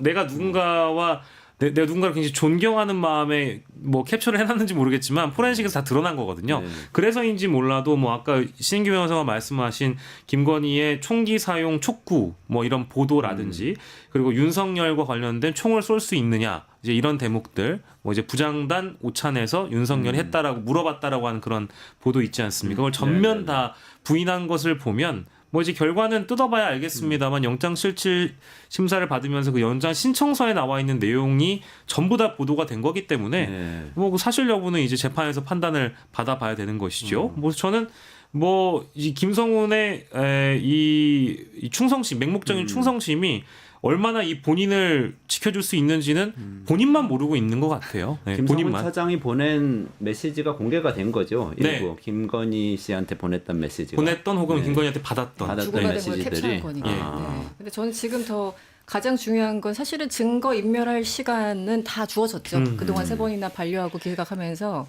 할 거 다 했을 겁니다. 그리고 심지어 뭐 이진우, 곽종근, 여인영 그 로그 아웃돼서 갑자기 뭐 비아폰이 안 된다더라 이런 보도 나왔기 때문에 할 수 있는 건 다 할 수 있는 충분한 시간을 가져서 제가 그래서 김성훈 차장의 쓸모는 다 했다는 표현을 쓴 거고 가장 지금 오히려 시급한 건 윤석열 등등이 아니라 경호처 직원들에 대한 보복 인사입니다. 최근에 그 경호처 직원들이 그 김성훈 차장의 지시를 따르지 않았다는 이유로 사실 보복 인사하고 해임하고 하지 않았습니까? 윤건영 의원이 계속 관련해서 뉴스를 좀 전하고 있는데 저 이들은 거의 패닉 상태일 거라고 생각하고 다시 또 나온다면 더 패닉 상태에 빠지겠죠. 이미 보복 인사가 그렇죠. 착착 진행되는데 그래서 저는 경호처 직원들에 대해서 가장 좀 우려를 해야 되는 상황이라고 생각하고 김성훈 차장 오늘 아침에 그 영장실질심사 나갈 때 그 태도를 보니까 아, 저 사람이 경호처 폐지에 그 정말 마지막 지장을 찍는 저 표정이 아닐까라는 생각이 들었습니다. 지금 민주당 의원들이 경호처 폐지 발의안을 네, 여러 건 내고 네. 있거든요. 그래서 아마 그 이름으로 영영 기록되지 않을까 이런 생각도 잠시 그 해봤습니다. 맥락에서 보면 윤석열 정부가 이번 내란 사태 이후에 각종 기관들을 다 문 닫게 하고 싶은가 봐요. 그러니까 심우정 검찰총장은 검찰의 대못을 받고 있고, 뭐 지금 김성원 경호처 차장 같은 경우에는 지금 경호처의 대못을 받고 있고, 네. 뭐 그 계엄의 그 핵심적인 역할을 했던 사령관들은 지금 국방부를 지금 문 닫게 만들고 싶고, 다 그냥 각종 기관들 다 문 닫고 싶은가 봅니다. 이제 이런 측면에서 굉장히 좀 참담하고요. 네. 아까 이제 말씀하셨던 그 캡처 메시지의 내용이라는 것이 이제 뭐 김건희 여사가 이 윤석열이 체포당할까 염려한다, 이제 이런 대목이거나, 특검법 때문에 영장 집행 들어오는 거에 대해서 걱정을 하고 있다, 이렇게 보내니까 걱정하지 마십시오. 압수영장이니 체포영장이니 다 맞겠습니다. 이제 이런 충성 어린 텔레그램 메시지를 본인이 보내놓고 캡처한 거, 뭐 이랬나 봅니다. 이제 그런 게 있었고요. 그걸 너무 소중해서 캡처한 거예요? 아니면 뭐 나중에 뭐 증거를 쓰려고 캡처한 거예요? 그거 모르겠습니다. 어떻게 봐야 될까요? 어쨌든 이거는 제가 불법 행위 하겠습니다 하고 승인을 받은 거라고 할 수도 있잖아요. 그렇죠. 영장 두 가지 체포 다 성격, 맞겠다는. 두 가지 성격 같은데 캡처는 일단 아까 그 사생 팬들 이거 영광이야. 그래서 일단 기록인 거고 누군가한테 심지어 자랑까지 하고 싶었겠죠. 나 김건희와 윤석열과 이런 대화하는 사람이야. 물론 가까운 사람한테. 그래서 굉장히 좀 유치한 행동이긴 한데 보통 그런 대화를 캡처하지 않죠. 사실은 이 텔레그램이나 이런 걸 쓰는 거는 비밀리에 대화하기 위해서 하는 건데 그걸 네. 캡처하면은 이게 무슨 의미가 있습니까? 그래서 정말 그 뭐 꽃장식 하면서 생일 파티 해줬던 사람의 딱 그런 맥락에서 캡처한 것이 아닌가라는 생각이 듭니다. 네. 이상하죠. 네. 과거 윤석열 대화 capture했던 거는 그 대통령께서 전략을 세우시고 준비하는데 전혀 지장이 없도록 저희 경호처가 철통같이 막아내겠다. 그러니까 1차 체포영장이 실패한 이후에 1월 7일에 보낸 메시지인데요. 거기에 대해서 윤석열은 흔들림 없이 단결, 국군 통수권자의 안전만 생각한다. 일관된 임무 하나만 생각한다라고 답장을 김성훈에게 보냅니다. 그것도 이렇게 캡처, 내 마음속에 저장. 아니 근데 대한민국의 법치가 지금 다 무너지고 있잖아요. 결국 이거를 다시 세울 책임도 또 우리 국민들에게 있는 거고, 뭐 지기현 부장이 완전히 사법부의 명예에 저는 완전히 먹칠을 했다고 보는데, 우리가 보셔서 아시겠지만은 윤석열에 대해서 영장 발부한 판사들이 훨씬 많습니다. 그러니까 체포영장, 이의신청, 그리고 체포 적부심, 구속영장. 많은 판사들이 구속 필요성을 주장을 했고 단 한 건 정말 이상한 판사한테 걸려가지고 이 지경이 온 거거든요. 전 지금 이제 김성훈이나 이광우를 이제 영장을 발부해야 되는 저 판사들이 다 직위원 판사 같지는 않을 겁니다. 그래서 저는 사법부의 이 잘못된 부분도 좀 반성하는 차원에서라도 전 앞으로는 엄정한 이 법 집행이 반드시 있어야 될 것이다. 김건희랑만 가까우면은 다 모든 법이 통하지 않는 세상, 그런 세상에서 어떻게 살겠습니까? 전 사법부가 사필 규정으로 전 올바른 결정해줄 걸로 저는 기대합니다. 구속될 것이다. 법률 저는 전문가로서 구속 안 되는 게 너무 진단하시는 이상하죠. 거죠? 예, 네. 구속 안 되기가 더 어렵죠. 그럼 구속되면 여기까지는 말씀 나누면 좋겠는데 구속되면 지금 비와폰 수사가 뭐 로그아웃 시키고 뭐 그래가지고 다 인멸됐다는 얘기가 있는데 그래도 좀 탄력을 받을 수 있는 건가요? 그러니까 이제 비와폰 서버에 대한 압수수색은 이제 시도를 해봐야 되는 것이고요. 그 아까 말씀하셨던 원격으로 로그아웃이 되는 것은 비와폰의 통신 기록이나 이런 것들을 대화 기록을 삭제하는 기능이기 때문에 비와폰 서버를 실제 압수해서 포렌식을 또 하는 작업이 필요하다라는 그런 뭐 전문가들의 의견들을 많이 아니 있습니다. 근데 그게 증거를 확보하는 부분에서도 저 둘의 구속이 중요하지만 더 중요한 것은 대통령에 대한 탄핵 소추가 이제 인용이 됐을 때 그때 이제 사실은 헌법재판소의 결정에 불복하면서 경호처의 화기를 가지고 저항할 가능성, 그게 김성훈 이광우 라인이면은 충분히 개연성 있는 얘기거든요. 근데 저 둘을 구속시킴으로써는 이제 탄핵 결정이 나왔을 때 윤석열이 아무리 지시를 내려도 밑에 공무원들이 그 말을 따를 필요가 없어지기 때문에 저는 매우 중요한 하나의 또 분기점이다. 저는 그렇게 봅니다. 하나 더 있는 게 지금 이광우 본부장하고요, 김성훈 차장이 구속된다고 해가지고 이 둘이 장악한 경호처의 인력 그 어떤 그 상단 구조가 윗단 구조가 바뀌지는 않습니다. 그러니까 즉 거기에 이제 부장단 우리가 이제 흔히 얘기하는 뭐 가족 부장이라든지 경비 안전 본부장이라든지 이제 같이 박종준 경호처장이 입건될 때 같이 입건됐던 사람들이 있어요. 네. 근데 그 사람들도 결국 김건희 라인이거나 김용현 라인 이런 사람들이거든요. 근데 그 사람들이 아직 남아 있는 한 세력 재편을 통해서 얼마든지 뭐 아까 말씀하신 압수수색 영장을 형사소송법도 관련 이런 걸 들어가지고 뭐 거부를 한다든지 네. 아니면 총기 사용 뭐 명령을 한다든지 이럴 가능성이 얼마든지 있기 때문에 이제 그런 걸 내다보고 여러 가지 변수도 우리가 생각을 해봐야 되겠죠. 아니 근데 이제 저렇게 경호처에 현재 1, 2인자잖아요. 네. 저자들이 구속되는 걸 보면 그 경호처 직원들은 당연히 죄를 지면 감옥 가는구나. 이 공식이 이제 학습이 되는 겁니다. 근데 만약에 저들이 불구속으로 또 나온다. 그러면 그들의 힘은 훨씬 더 강해지고 앞으로 더 무법지대가 될 수밖에 맞습니다. 없겠죠. 진짜 그러네요. 무력이라는 게 있다는 게 생각해 보니까 네. 무시무시하네요. 중화기를 쓰는 곳이기 때문에 반드시 저는 그런 이유만으로도 사실은 구속이 돼야 되는 겁니다. 반드시 구속이 돼야 되겠습니다. 강8450님, 물빛님, 팽하님 감사드리고요. 물빛님, 이승원 에디터님, 이수경 배우 닮으셨다는데 이수경이 이승원 닮은 거 아닌가 싶기도 하고요. 네, 감사합니다. 감사합니다. 네, 지금 뉴스토마토 PD님이 열일을 하고 계시니까 실시간 댓글 남겨주시고요. 좋아요 눌러주시고요. 오늘 끝까지 들어주시는데 이거 끝나고 끝내주는 경제에서 또 젠슨황이 GTC에서 엔비디아의 미래에 대해서 아주 중요한 이야기를 했는데 최고의 전문가인 강정수 박사가 나와서 이야기할 거니까 끝까지 들어주시고요. 여기까지 하겠습니다. 신인규 변호사님, 이승원 평론가님, 그리고 박영식 에디터님 감사합니다. 네, 감사합니다.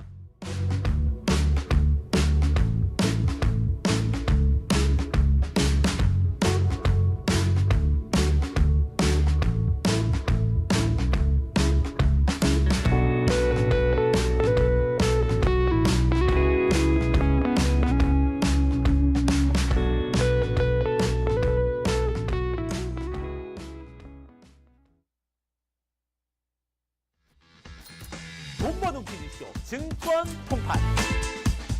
너도 받고 나도 받는 친구 초대 무제한 적립 이벤트. 초대 횟수 무제한, 보상도 무제한. 한 문제만 풀면 친구도 코인, 나도 코인. 우승 상금에 친구 초대 보상까지. 매일 낮 12시 증권 통팟에서 만나요. 돈 버는 퀴즈쇼 증권 통팟. 퀴즈를 풀면 최대 100만 원 상당의 보상을 드려요. 탈락해도 걱정은 NO. 친구를 초대해도 코인을 드립니다. 친구는 3,000원, 나는 2,000원의 코인을 무제한으로 드려요. 자세한 내용은 QR코드를 스캔해보세요. 상금의 주인공은 바로 당신!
네, 안녕하세요. 이원재입니다. 이원재 끝내주는 경제 3월 21일 금요일 라이브 시작하겠습니다.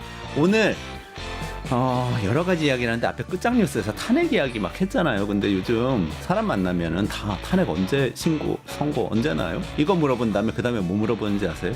엔비디아 어떻게 돼요? 그 다음에 테슬라 어떻게 돼요?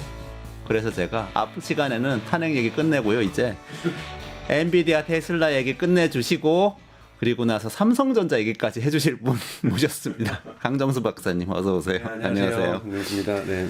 아니 엔비디아가 또 딥시크 사태 이후에 뭐 끝난 기업인 줄 알았더니 그게 아니고 젠슨 황이 나와가지고 GTC 이게 네. 무슨 컨퍼런스죠? 요거 이게 여기서 엄청난 G가 얘기. GPU입니다. GPU. 네. 그러니까 GPU의 이 컨퍼런스죠. C는 C고 테크놀로지 이렇게 하는 건데요. 거기 그러니까 나와서 엄청난 얘기를 했다면서요. 그렇죠. 예를 들면 이 GTC가 현재 여러분 이런 행사들이 많습니다. 예를 들면은 애플 같은 경우는 WWDC라는 걸 하고요. 1년에 한 번씩. 그다음에 구글 같은 경우도 I/O 컨퍼런스라고 해서 개발자 컨퍼런스를 하고 메타도 또 4월 달에 좀 예고되고 있는 이런 미국의 빅테크들은 자신들이 주관하는 행사를 많이 하는데요. 가장 큰 행사가 됐습니다. 가장 큰 행사가 됐고 그래서 심지어는 뭐 AI의 우드스탁이다. 뭐 이런 평가도 받고요. 우드스탁이면 그 락 페스티벌 아니에요? 그렇죠. 락 페스티벌처럼 전 세계의 락커들이 다 모여서 며칠간의 축제를 벌인 다음에 여기에서 또 다양한 저항 운동과 맞아요. 음악과 이런 것들이 또 사회로 확산되고 네. 이런 것처럼 AI가 모두가 다 모이는 모든 사람들이 다 모였다가 여기에서 영감을 받고 우리가 1년 동안 또 어떻게 살아야 될지 자양분을 갖고 돌아가서 살아가는 그래서 이거를 AI의 우드스탁이라고 평가를 하기도 하고 이번에 젠슨왕은 스스로 AI의 슈퍼볼이다. 뭐 이런 식으로 자기는 또 그렇게 또 행사를 본인이 슈퍼볼이라고요? 그러니까 이 행사가 슈퍼볼이다. 슈퍼볼. 네, 슈퍼볼 미국에서 그 미식 빅매치가 축구가 미식 축구 결승전. 축제잖아요. 네. 사실은 또 하나의 전 국민적인 그런 엄청나죠. 것처럼 사실은 모든 기업들이 AI와 관련된 기업들이 여기에 컨퍼런스에 공간을 마련해요. 그래서 삼성전자도 가는 거고 SK 하이닉스도 가는 거고 정말 전 세계에서 다 와서 이 엔비디아와 함께 어떻게 AI 시대를 열어갈 것인가. 그러니까 여기에서 발표되는 비전이 올 한 해에 AI의 큰 비전들이 다 보여진다고 볼 수가 있는 거고 여기에서 앞으로 AI가 어떻게 경제를 이뤄내면서 2026년, 7년, 8년, 9년, 10년까지 가겠다는 이런 비전들이 발표되는 곳이라고 볼 수가 있기 때문에 매우 중요한 행사라고 볼 수가 있고 여기에서 젠슨왕이 어떻게 2시간 동안 발표했는데 이것이 그려지는 것이 어떤 앞으로의 미래가 만들어질 것인지 또 미래를 만든다라는 거는 두 가지 축에 있죠. 하나는 그 기업들과 함께 어떻게 미래를 만들어 나갈 것인지 이번에 이제 화두 같은 경우에는 GPU 칩도 있었지만 이제 로봇이라고 하는 중요한 테마를 이끌었고 그 다음에 조금은 무게 중심이 약하긴 하지만 양자 컴퓨터에 대해서도 좀 사과도 하고 자기가 1월 CES에서 조금 양자 컴퓨터를 평가절하하면서 15년 뒤에나 현실화될 거다 이렇게 얘기했다가 자기가 그렇게 얘기했다고 해서 이것이 이렇게 사회적 여파가 클지 몰랐다. 주가가 폭락하고 이 부분은 정말 미안하게 생각한다. 양자 컴퓨터에 대해서 자기가 그렇게 폄하하려고 하지 않는다. 그러면서 우리 이번에 보스턴에서 양자 컴퓨터 연구소도 만들고 그래서 양자 퀀텀 데이라고 해서 하루는 양자 컴퓨터의 아이온큐라든지 리게트라든지 이런 대표들과 대담도 하는 프로그램도 연결하면서 정말 총체적으로 AI 이 하드웨어에서부터 그리고 지금 앞으로 AI 경제가 어떻게 될지 그리고 자신들은 어떻게 발전 계획을 세울지 이런 것까지 다 망라했던 행사라고 볼 수가 있습니다. 그러다 보니까 언론들도 엄청나게 주목을 하는 거고 투자자들도 자 엔비디아는 앞으로 어떻게 될 것인가 또는 AI 거품은 AI 경제 거품이 있다는데 진짜 거품일까? AI 경제는 앞으로도 계속 발전할 것인가 이런 모든 것들을 1년에서 가장 신뢰할 수 있는 집단에게서 들을 수 있는 공간이 바로 이 GTC 행사다. 그래서 GTC가 이제 1년에서 AI와 관련해서 가장 중요한 행사가 됐습니다. 다 같이 꿈을 꾸는 그런 행사네요. 그렇죠. 그러면 이번 GTC 강 박사님은 어떻게 보셨습니까? 꿈이 좀 나왔습니까? 아니면 뭐 좀 그저 그랬습니까? 꿈은 그러니까 화려했어요. 기술적으로 볼 때는 대단히 화려했다라고 저는 평가하고 싶고 대단히 근거 있고 차분하게 앞으로 AI가 어떻게 발전해 나갈 것인가에 대해 합리적인 설명을 했는데요. 첫 번째는 투자자로서는 뭔가 해석되지 않은 부분 그건 좀 이따 설명을 드릴게요. 네네네. 투자자에게는 명쾌한 답을 전혀 주지 않는구나라는 느낌을 들었고 두 번째는 저렇게 빠른 속도로 가는 것을 과연 인류가 받쳐낼 수 있을까? 그러니까 대단히 AI 경제의 가속화를 선언했다고 볼 수가 있습니다. 그래서 그 가속화에 필요하게 GPU도 그래서 벌써 블랙엘 지금 사실 삐걱대고 있는데도 불구하고 올해 하반기에 블랙엘 울트라가 나올 거다. 네. 내년에는 보통 여러분 엔비디아는 2년에 한 번씩 GPU를 업데이트했습니다. 근데 맞아요, 최근에 맞아요. 이제 이 후퍼부터 시작해서는 후퍼 블랙엘은 1년에 한 번씩 업데이트가 되거든요. 그러니까 호퍼가 H백 할 때 네, H가 그쵸. 호퍼고. 후퍼에서 따와서 후퍼고. H를 따온 거고 블랙엘은 이제 B자로 이제 시작되면 나오는 거죠. 이렇게 나오게 하는데 이번에 그 다음에는 2년에 한 번씩 나오다가 그러다가 이제 1년에 한 번씩 근데 이제 블랙엘이 이제 작년에 나온다고 선언을 했었고 네. 작년 12월부터 이제 아주 찔끔 생산이 됐던 거고 그다음에 이제 올해는 블랙엘 울트라가 나온다라는 거고 그리고 거기에 그다음에 2027년에는 이 루빈이라고 베라 루빈이라고 하는 미국의 천문학자 이름을 따서 베라 루빈이라는 것을 2026년에 내오고 2027년에는 베라 루빈의 울트라 버전을 내놓고 그다음에 2028년에는 파만다라고 하는 뭐 이렇게 하면서 계속해서 2028년까지 큰 그림을 다 그려줬어요. 그럼 1년에 한 번씩 나온다고 발표를 한 거예요. 그렇죠. 1년에 한 번씩 2년에 한 번이었는데. 네, 근데 블랙엘부터 이제 주기가 1년으로 좁아지면서 2028년까지는 이렇게 업데이트 될 거고 정말 놀라운 속도로 GPU 성능이 좋아질 거고 근데 거꾸로 그건 뭐냐면 이제 계속 얘기하는 그만큼 GPU 수요가 AI 경제의 속도가 가속화되기 때문에 우리가 이렇게 속도를 내고 성능 퍼포먼스를 막 이렇게 끌어올리는 것도 AI 경제가 그렇게 가기 때문이다. 그러면서 이제 로봇 자체가 이제 현실화되는 것도 바로 지금 이 타임 테이블이 지금 한 4년을 그려졌는데 5년 안에는 이제 일상 속에서 우리가 로봇을 만나게 될 것이다. 그러면서 이제 로봇 산업의 중요성, 자율주행 산업이 얼마나 커질지 이렇게 되면서 이제 데이터 센터도 엄청나게 많아질 거고 이제 우리 데이터 센터라고 부르지 말자. 이거 자체가 과거 인터넷 시대의 개념이다. 이제부터는 이거를 AI 팩토리, AI 공장이라고 부르자. 그리고 우리가 거기다가 AI 공장의 운영 체계까지 만들겠다. 우리가 쿠다 여러분 사실은 엔비디아의 가장 강력한 힘은 GPU도 GPU지만 그 GPU를 연결하는 소프트웨어인 쿠다가 정말 좋거든요. 그러니까 사실은 엔비디아의 GPU를 공격하기 위해서 AMD도 지금 공격하고 있고 인텔도 뭐 늦었지만은 조금씩 공격하고 있는데 이게 잘 안 먹히는 이유가 이 GPU를 산 것들을 다 연결해주는 소프트웨어는 쿠다라는 소프트웨어가 있는데 여기에 익숙한 개발자들이 전 세계에 뭐 600만 명이 있다, 700만 명이 있다고 얘기를 하지만 하여튼 무진장 많다. 그럼 이 사람들은 쿠다가 너무 익숙한 거니까요. 다른 걸 쓰면 그럼 얘는 뭘로 연결하지? 나 못해. 저 사표 쓰겠습니다. 퇴사하겠습니다. 이렇게 나와버리기 때문에 이 생태계가 가장 강력한 해자입니다. 그러니까 이제 엔비디아가 이제 나온 거는 뭐 다이나모라고 해서 우리가 AI 팩토리, AI 데이터 센터로 하는 운영 체계를 이제 만들겠다. 이러면서 사실은 해자들을 더욱더 소프트웨어적으로 만들어 나가겠다 이런 비전도 제시를 했고요. 그리고 이제 엔터테인먼트 같은 요소도 얘기를 했죠. 디즈니하고 구글 딥마인드하고 관련해서 로봇 프로젝트를 하는데 구글도 구글 딥마인드대로 따로 로봇 프로젝트를 진행해 나갈 겁니다. 앱트로닉이라는 로봇 회사도 지금 인수를 했고 메르세데스 벤츠에다가 그 로봇을 투여해서 실제로 생산 공정에도 실험을 하려고 하고 있고 그런데 이번에 디즈니하고 엔비디아하고 구글이 또 세 개의 합작 프로젝트를 시작을 해요. 그게 뭐냐?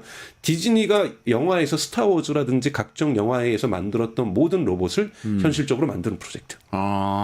실제로 만드는 거예요? 실제로 만들어서 작동할 수 있게끔 만드는 것 그리고 대량 생산할 수 있게끔 만드는 것을 엔비디아, 구글, 디즈니가 조인트 벤처를 만들어서 진행하기로 했고 가장 그 첫 번째 제품으로 블루라고 하는 되게 귀여운 꼬만꼬만 이렇게 걷는 네네네. 아주 조그만 로봇을 데리고 무대에 갖고 올라와서 너 거기 서 있어. 이제 내려가 이제 봐. 올라와. 막 이러면서 그러면 그 귀여운 애가 네. 삑삑 소리 내면서 올라오는.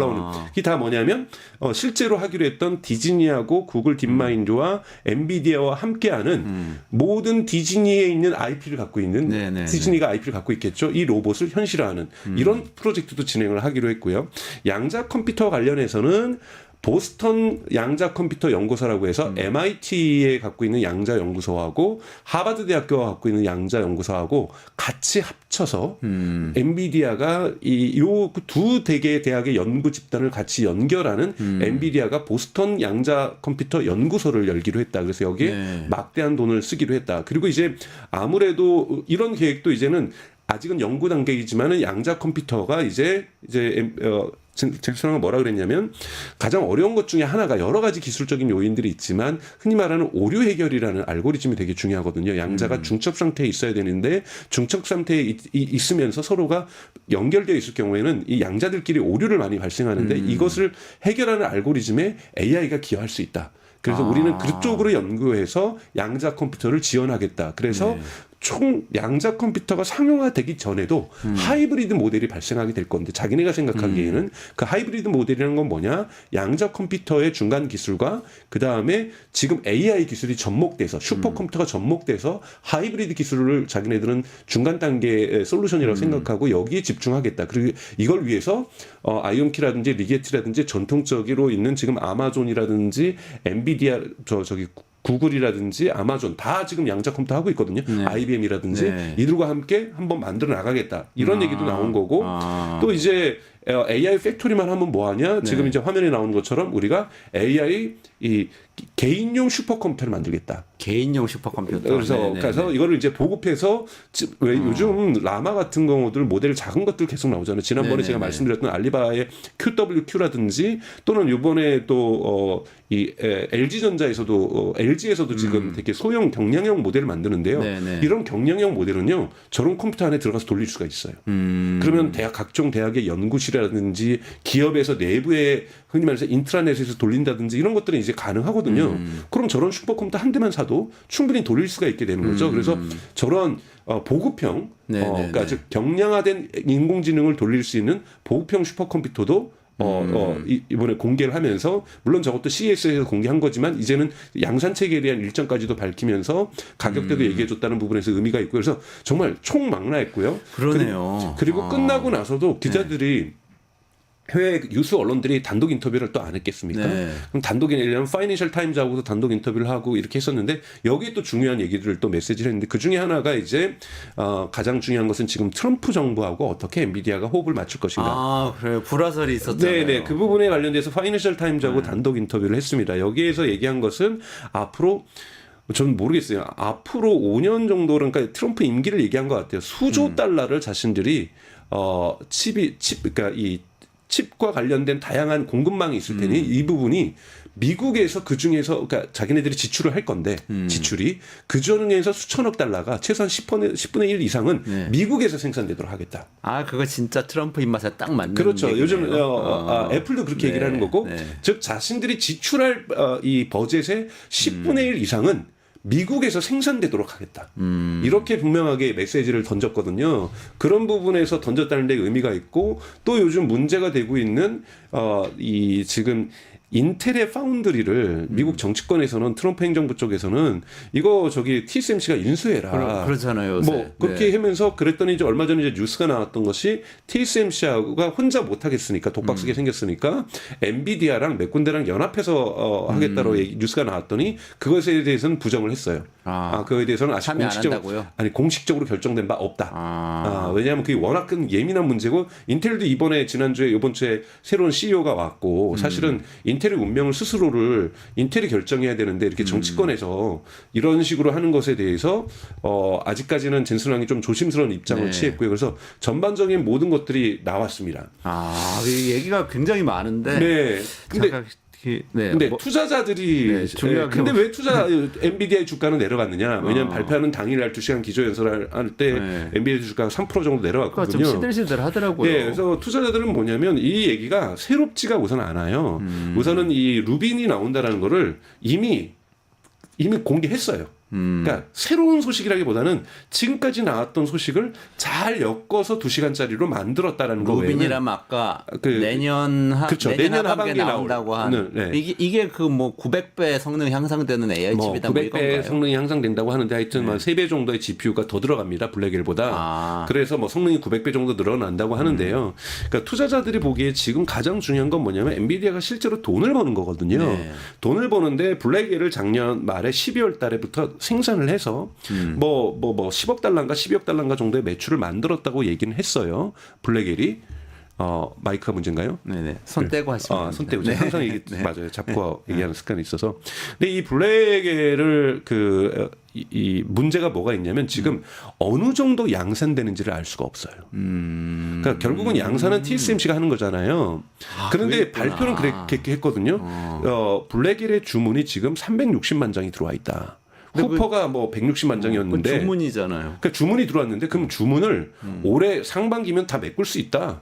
올해 넉넉하게 블랙엘 왜냐면 블랙엘 울트라를 올해 하반기에 양산한다 그랬어요. 다음 버전인데. 그럼 다음 버전도 아니고 그러면 상반기 6월 달까지는 그러면 다 이걸 해소해 줘야 하반기에는 울트라를 팔 거 아니에요. 근데 언제쯤 양산이 되고 있고 지금 그러니까 양산이라는 것은 예를 들면 계획했던 것이 프로덕션 라인을 생산 공정 라인을 한 20개를 써서 막 대량 찍어야 되는데 지금 2개 정도 쓰고 있을 수 있다라고 추론이 되고 있는데 이거를 10개, 20개로 언제쯤 확대할 건지에 대한 대답을 안 해준 거예요. 그거는 두 가지 이슈가 있을 수가 있거든요. TSMC가 이거를 만들기 너무 어려워하는 거예요. 설계상의 결함이 있었다고 얘기를 해서 좀 생산이 지연된 거잖아요. 그건 뭐냐면 AI가 퍼포먼스 그 칩이 그러니까 GPU 칩이 너무나도 좋아지는데 너무나도 고성능이다 보니까 TSMC가 못 쫓아갈 수도 있는 거거든요.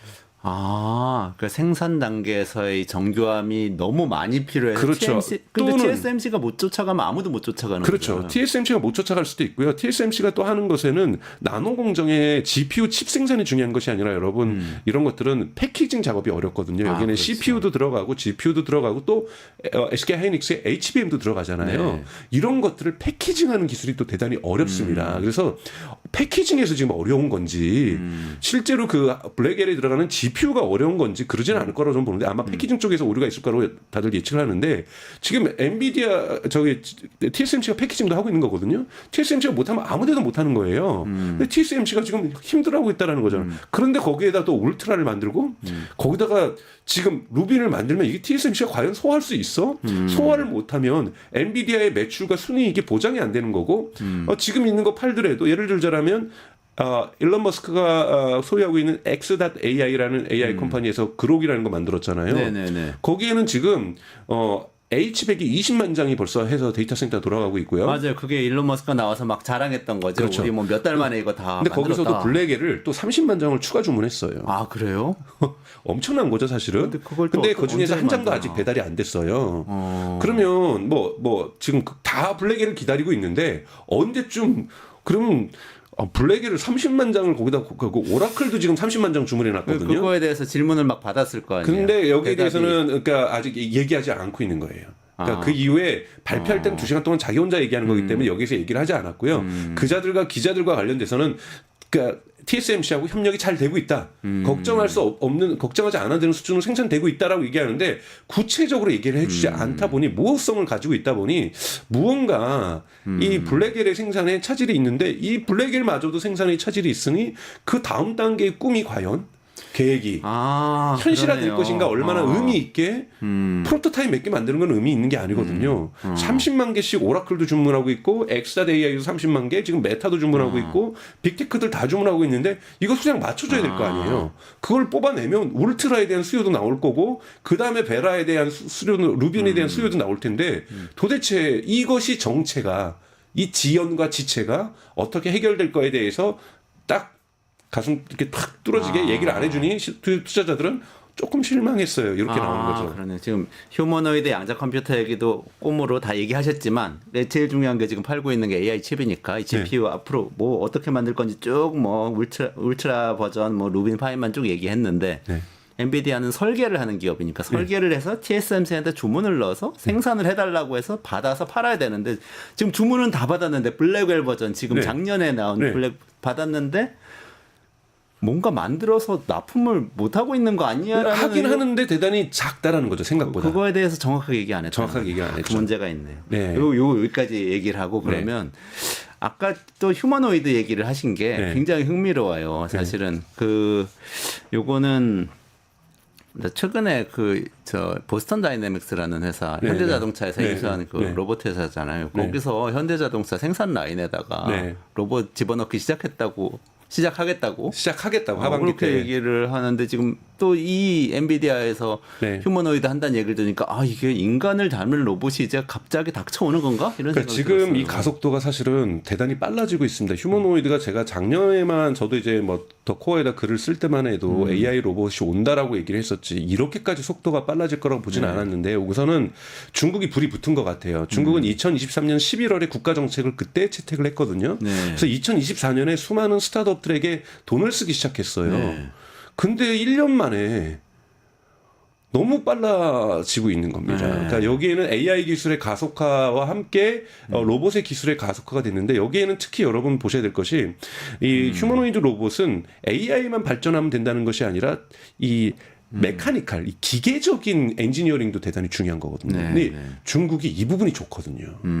제조 공정에 제조 생산에 있어서의 글로벌 탑이잖아요. 네네. 그러다 보니까 중국이 이 부분을 워낙 쫓아오는데 AI도 같이 뒷보 발전하다 보니까 이 두 개의 결합이 되면서 중국이 가속도가 붙는 거고 그러다 보니까 미국 빅테크들도 작년 12월에 구글이 여기에 참전 선언을 했어요. 우리도 휴머노이드 로봇을 가겠다. 그래서 네. 앱트로닉이라고 해서 네. 여기에 지분 투자를 하고 그 다음에 이 우리도 피지컬 AI 하겠다고 해놓고 또 3월 첫 주에 그러니까 지난주에 딥마인드가 갖고 있는 제미나이 로보틱스라고 하는 AI를 아예 선보였습니다. 그러니까 로봇에 들어가는 AI를 지난주에 구글이 선보였고요. 이거를 네네네. 앱트로닉에 이어서 메르세데스 벤츠의 미국 공장에 올해 안에 투여를 하겠다. 하고 구글은 바뀌었고요. 자동차 공장 생산 라인에서 네. 일하는 로봇을 네. 투입하겠다. 투입하겠다 얘기했고 또 오늘 여러분 속보긴 하지만 일론 머스크가 오늘 갑자기 라이브 방송을 했습니다. 1시간 가까이. 네. 그러면서 이 직원들을 대상으로 한 거예요. 이 불안에 떨고 있으니까 요즘 많이 테슬라 매장이 막 공격받고 막 이러고 있으니 불안해하고 있는 직원들 앞에 서가지고 1시간 가까이 라이브로 발표하고 질의응답을 직원들하고 하게 합니다. 여기에서 구체적인 또 계획이 나왔는데 올해 안에 미니멈 5,000대 많게 희망적으로는 10,000대가 될 수 있는데 5,000대를 이미 양산 체계가 지금 프리먼트 캘리포니아 공장에 만들어지고 있고 네. 공장에서 만드는 겁니다. 수작업이 아니라 이걸 해서 5,000대 정도를 테슬라 공장에 투여하겠다라고 얘기를 하고 있는 거고 피규어라는 것도 피규어 지금 01 버전이 나오고 02 버전이 나오는데 03 버전을 벌써 만들고 있고 피규어는 독립적인 기업인가요? 네, 독립적인. 원래는 오픈 AI랑 같이 했었고 네네네. 여기에 이제 그 엔비디아가 투자를 했었죠. 네네네. 그런데 이제 오픈 AI랑 우리는 길을 같이 가지 않겠다. 우리 스스로 AI를 만들겠다. 그러면서 이제 독립적인 길인데 여기는 BMW 미국 공장에 네. 이미 조금 투여하고 있는데 이 양을 늘리겠다. 이렇게 하면서 미국 또한 지금 그리고 현대자동차의 보스턴 다이나믹스도 마찬가지고 그러니까 지금 이 속도가 물론 아직까지는 R&D 단계고 테스트 단계이지만 올해 안에 현대기아차 네. 그다음에 BMW, 메르세데스 벤츠, 테슬라 미국에만도 이 4개 공장이 들어가는 거고 네네네. 마찬가지로 비아디도 우리도 로봇 사업 시작하겠다고 선언했거든요. 그러니까 비아디 중국의 비아디.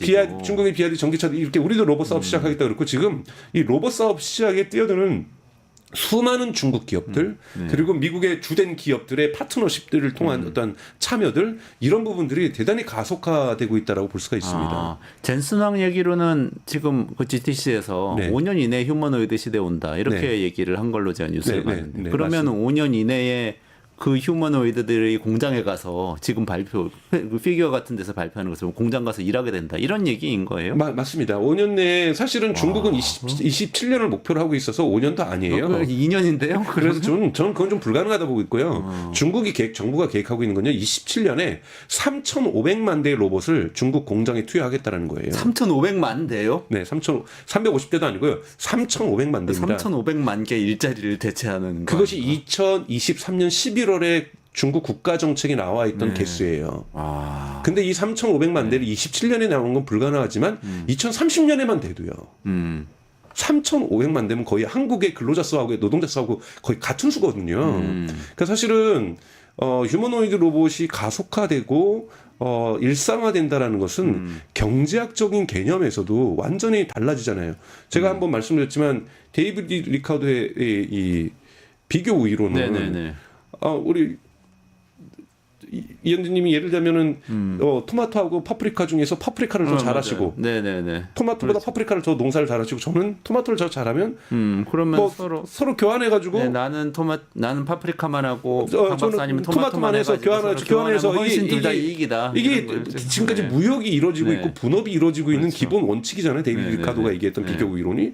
근데 로봇을 만들면 로봇 둘 다 똑같이 잘할 거 아니에요. 그렇죠. 그리고 개수도 마음대로 늘릴 수 있으니까 그냥 내가 우리 농장에다가 토마토도 로봇이 하고 파프리카도 로봇이 하고 그러니까 비교 우위가 안 생기는 거예요. 그러네. 무역이란 게 필요가 없어질 수가 있네. 그렇죠. 그래서 일론 머스크도 그런 얘기를 합니다. 미국이 제조업으로 다시 중국으로부터 독립해서 부흥하고 싶으면 답은 휴머노이드밖에 없다. 이거는 엄청나게 큰 얘기네요. 근데 그렇죠. 지금 그 중국 이야기 하시니까 요즘 뭐 레드테크라고 그래가지고 네. 중국 기업들이 막 치고 올라온다는 이야기 있잖아요. 네. 그리고 또 딥시크 사태 때문에 한편으로는 네.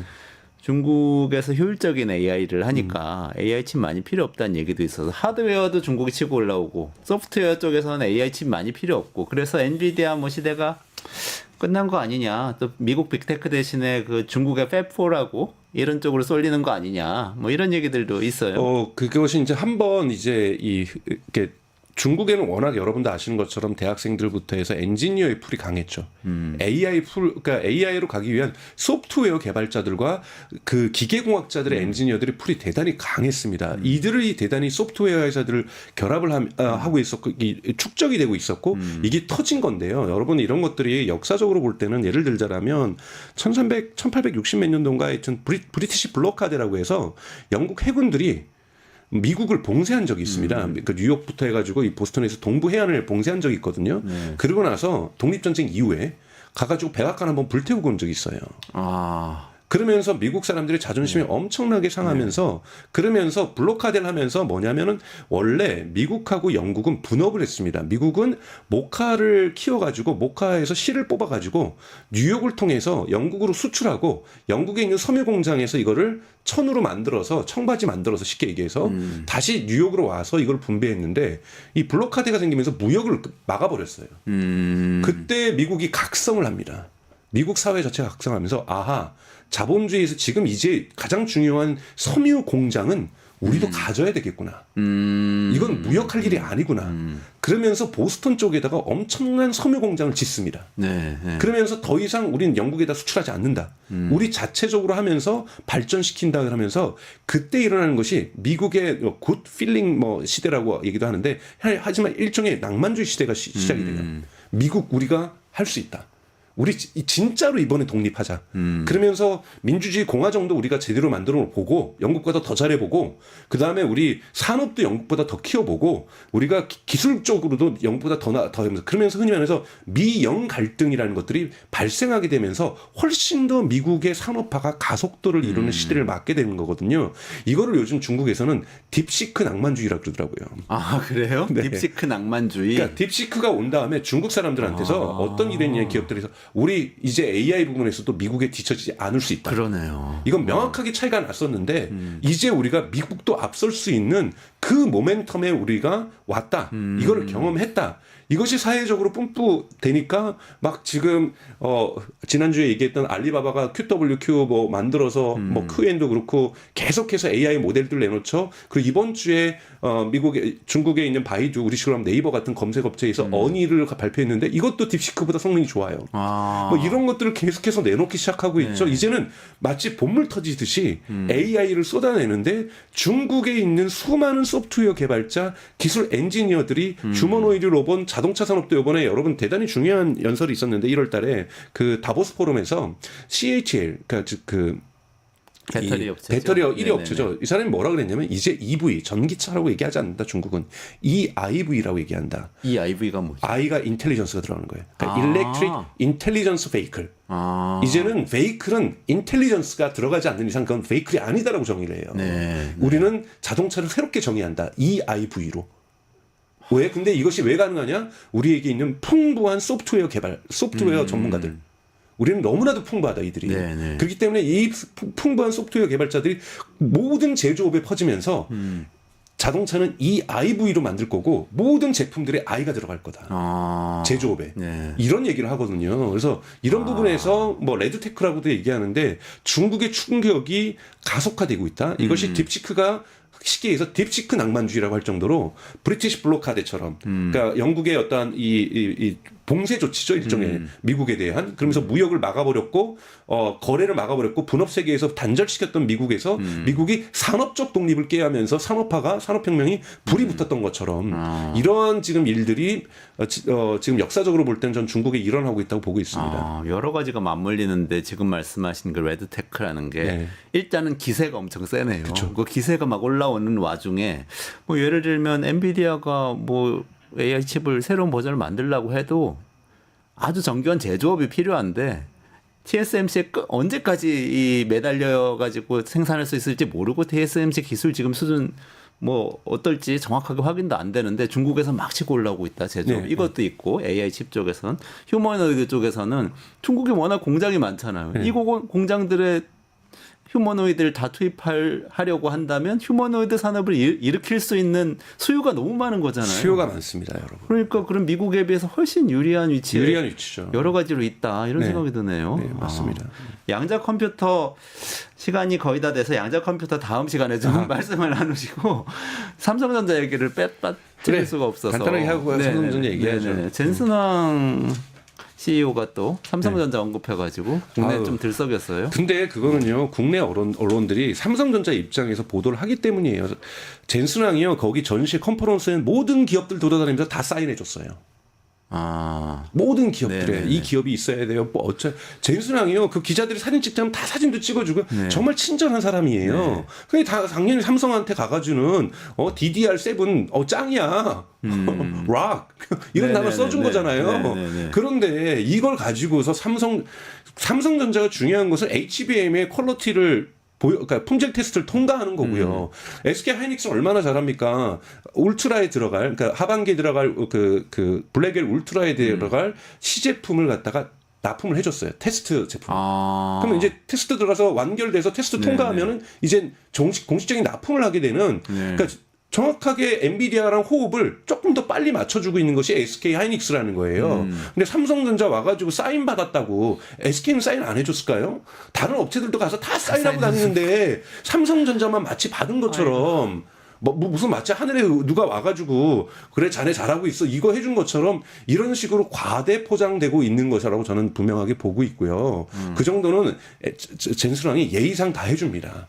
HBM 삼성전자 HBM 퀄 테스트 통과 전망 이런 얘기는 그 노코멘트 했잖아요. 얘기 안 했잖아요. 얘기를 안 한 거죠. 얘기를 안 한 거고 DDR 잘한다. 원래 DDR 삼성이 잘해요. DDR 잘해요. 메모리 부분 전통 메모리 이거를 갖다가 쌓은 거잖아요. HBM이 쉽게 그러니까 얘기하면. HBM은 지금 AI 칩 블랙웰 같은 최신 AI 칩에 들어가는 거고. 그렇죠. 후퍼에 들어가고 있는 거고. DDR은 우리 PC 안에도 들어가고 그렇죠. 여러 군데 쓰이는 그 네, 원래의 네. 메모리 네, 삼성전자 네. 잘하는 거. 그거 잘한다 얘기했다는 그거 거죠. 잘하는 거 얘기한 걸 가지고 뭘 그렇게 들떠가지고 저는 사직생도 문제했다고 봐요. 그 발언도. 이재용 회장이 사직생 각오를 요구했다고 그러죠. 네네. 임직원들한테. 저는 삼성전자 잘 됐으면 좋겠어요. 한국 나라 경제를 위해서는. 그런데 사직생 정도를 얘기하려면 CEO가 직접 얘기를 해야 돼요. 요즘 같은 미디어 시대에 본인이 유튜브 생방송을 하던 어디 가서 얘기를 하든지 해야지 성으로 목소리를 대독을 한다?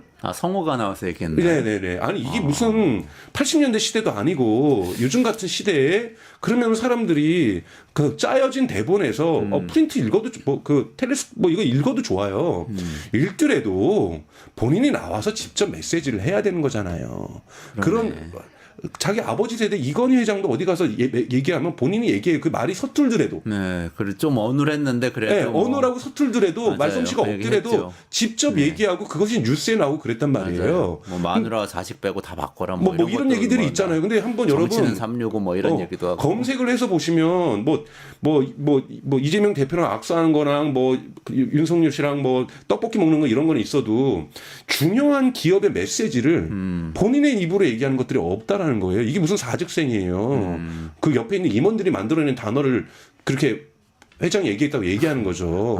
저는 이거는 위기에 있는 기업이 할 태도가 아니라고 리더가 할 태도가 아니라고 보고 있어요. 좀 더 저는 진정성 있게 위기가 리더가 전면에 나서야 된다는 거고요. 전면에 나서주면서 시장에 대한 불안을 해소하고 정말 저는 다시 뛰어야 된다고 봐요. 삼성전자가 혁신을 다시 해야 되고 본인 거기에 나왔던 메시지처럼 역전의 기회 마련해야 된다고 봐요.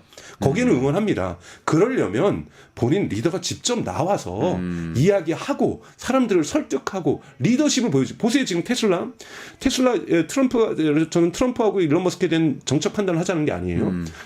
반대하시는 분들 많다는 거 알고 있고 저도 많은 부분 비판적입니다. 그런데 위기에 처하고 테슬라가 지금 사람들에게 화염병 공격받고 막 이러니까 오늘 여러분 보세요. 일론 머스크가 직접 라이브로 라이브로 직접 그 현장에 라이브로 사람들에게 이 X.com에서 라이브 중계했거든요. 네. 그걸 유튜브로도 라이브 중계를 하고 1시간 넘게 나와서 설명하고 직접 직원들에게 예정되어 있지 않는 기획되어 있지 않는 직원들로부터 질문을 받고 답을 한단 말이죠. 네네네. 이런 것이 저는 위기의 CEO가 보여야 될 리더가 보여야 될 태도라는 거예요. 그런 부분에서 저는 실망스럽고 저는 눈높이가 소비자들도 높아졌고 네. 한국의 삼성전자에 대한 투자자들도 많고 투자자들도 눈높이도 있고 전체적인 시민들의 눈높이가 있다라면 그 눈높이에 맞는 CEO의 태도를 보여주는 것이 삼성인데 그러지 못했다. 그걸 갖다가 저는 받아 적어주는 언론도 문제 있다고 보고 네. 있고요. 저는 신랄하게 이건 비판해줘야 된다고 저는 보고 있습니다. 그렇네요. 젠슨 황이나 일론 머스크나 어쨌든 앞에 나와서 자기 제품 들고 자기가 얘기하고 자기가 위기 질문 상황에는 또 받는데, 위기에 그죠? 맞게끔 얘기를 하잖아요. 피하지 않고. 참 안타까운 일이네요. 근데 네. 내용상으로 보면은 그 삼성전자가 어쨌든 정기주총에서 SK 하이닉스가 HBM 3E죠. 5세대 HBM 요거 주도권을 12단 제품부터는 가져오겠다. 뭐 이런 얘기를 뭐 그런 했어요. 말은 누구든지 할 수 있죠. 이거는 뭐 가져오겠다는 의지니까 네. 판단할 필요는 없는 건가요? 그렇죠. 아니, 그러니까 저는 그 의지 좋아요. 네. 그 의지는 긍정적으로 본다니까 메시지가 틀렸다고 보진 않아요. 역전해야죠. 언제든지 언제까지만 SK 하이닉스만 저희 나라 경제를 위해서도 우리나라 경제를 위해서도 삼성도 저 HBM 만들면 좋죠. 왜 HBM의 수요는 더욱더 증가할 거니까요. 그런 면에선 좋은데 그 의지는 좋은데 그거를 그렇게 성우의 목소리로 한다?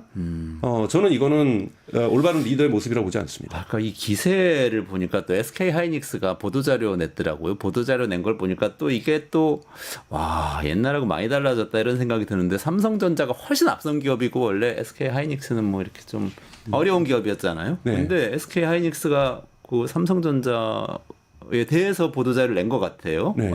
HBM4의 12단 샘플을 세계 최초로 주요 고객들한테 제공했다. 네. 이걸 그냥 같은 날 해버리잖아요. 네, 같은 날 해버렸잖아요. 네, 기세 싸움에서 지고 있는 거예요. 이게 엔비디아, 브로드컴 이런 데 납품이 된 거겠죠? 네, 그렇죠. 엔비디아하고 브로드컴이 아니라 미국에서 갑자기 결정됐지 마이크론가 하여튼 저기 칩을 만드는 회사가 있거든요. 거기에 지금 샘플을 납품했다라는 거고 엔비디아가 핵심이죠. 왜냐하면 이 12단 칩은 블랙엘 울트라에 들어가는 거거든요.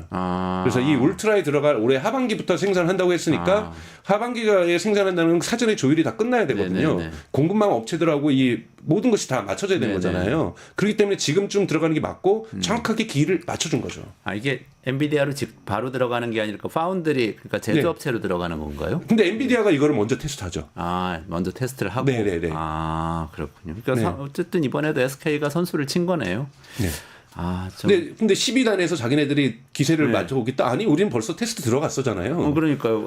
12단에선 뒤집겠다 했는데 바로 같은 날에 우린 벌써 시작했는데 뭐 이렇게. 그렇죠. 그것이 테스트가 얘기하니까. 통과되면 양산을 들어갈 준비를 SK는 다 했다라는 거죠. 그런 거에서 한 발 늦은 건 맞아요. 12단에서 역전하지 저는 못한다고 봐요. 근데 12단에서라도 참여하는 것도 의미가 있다라고 저는 보는 거죠. 역전까지는 아니라도 참여라도 의미가 있다. 네.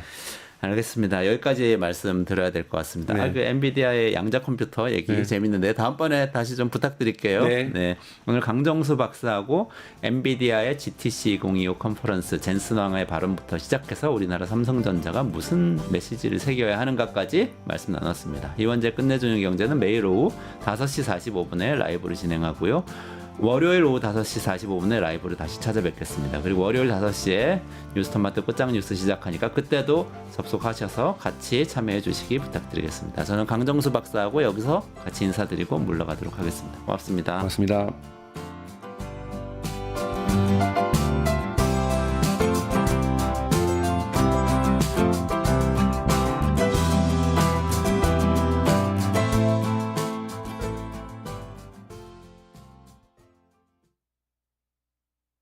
뉴스토마토 K평화연구원이 12.3 내란을 막아낸 시민영웅 1000명 찾기 프로젝트를 진행합니다. 비상계엄 선포 이후 국회, 광화문, 남태령, 한남동 공관, 헌법재판소 등지에서 내란을 막고 탄핵 소추를 이뤄낸 시민영웅 1000명을 찾아내 대한민국 민주주의의 역사로 기록하고 시상의 본보기로 삼음으로써 민주주의를 더 널리 확산하기 위한 프로젝트입니다. 이 과정에 직접 참여했거나 참여자를 추천해 주실 분들은 우측 제보하기 QR코드나 아래 메일로 추천 및 제보해 주세요. 민주시민 여러분의 많은 참여 바랍니다. 뉴스토마토 K평화연구원과 함께 해주실 분들의 추천 제보 및 후원을 기다립니다.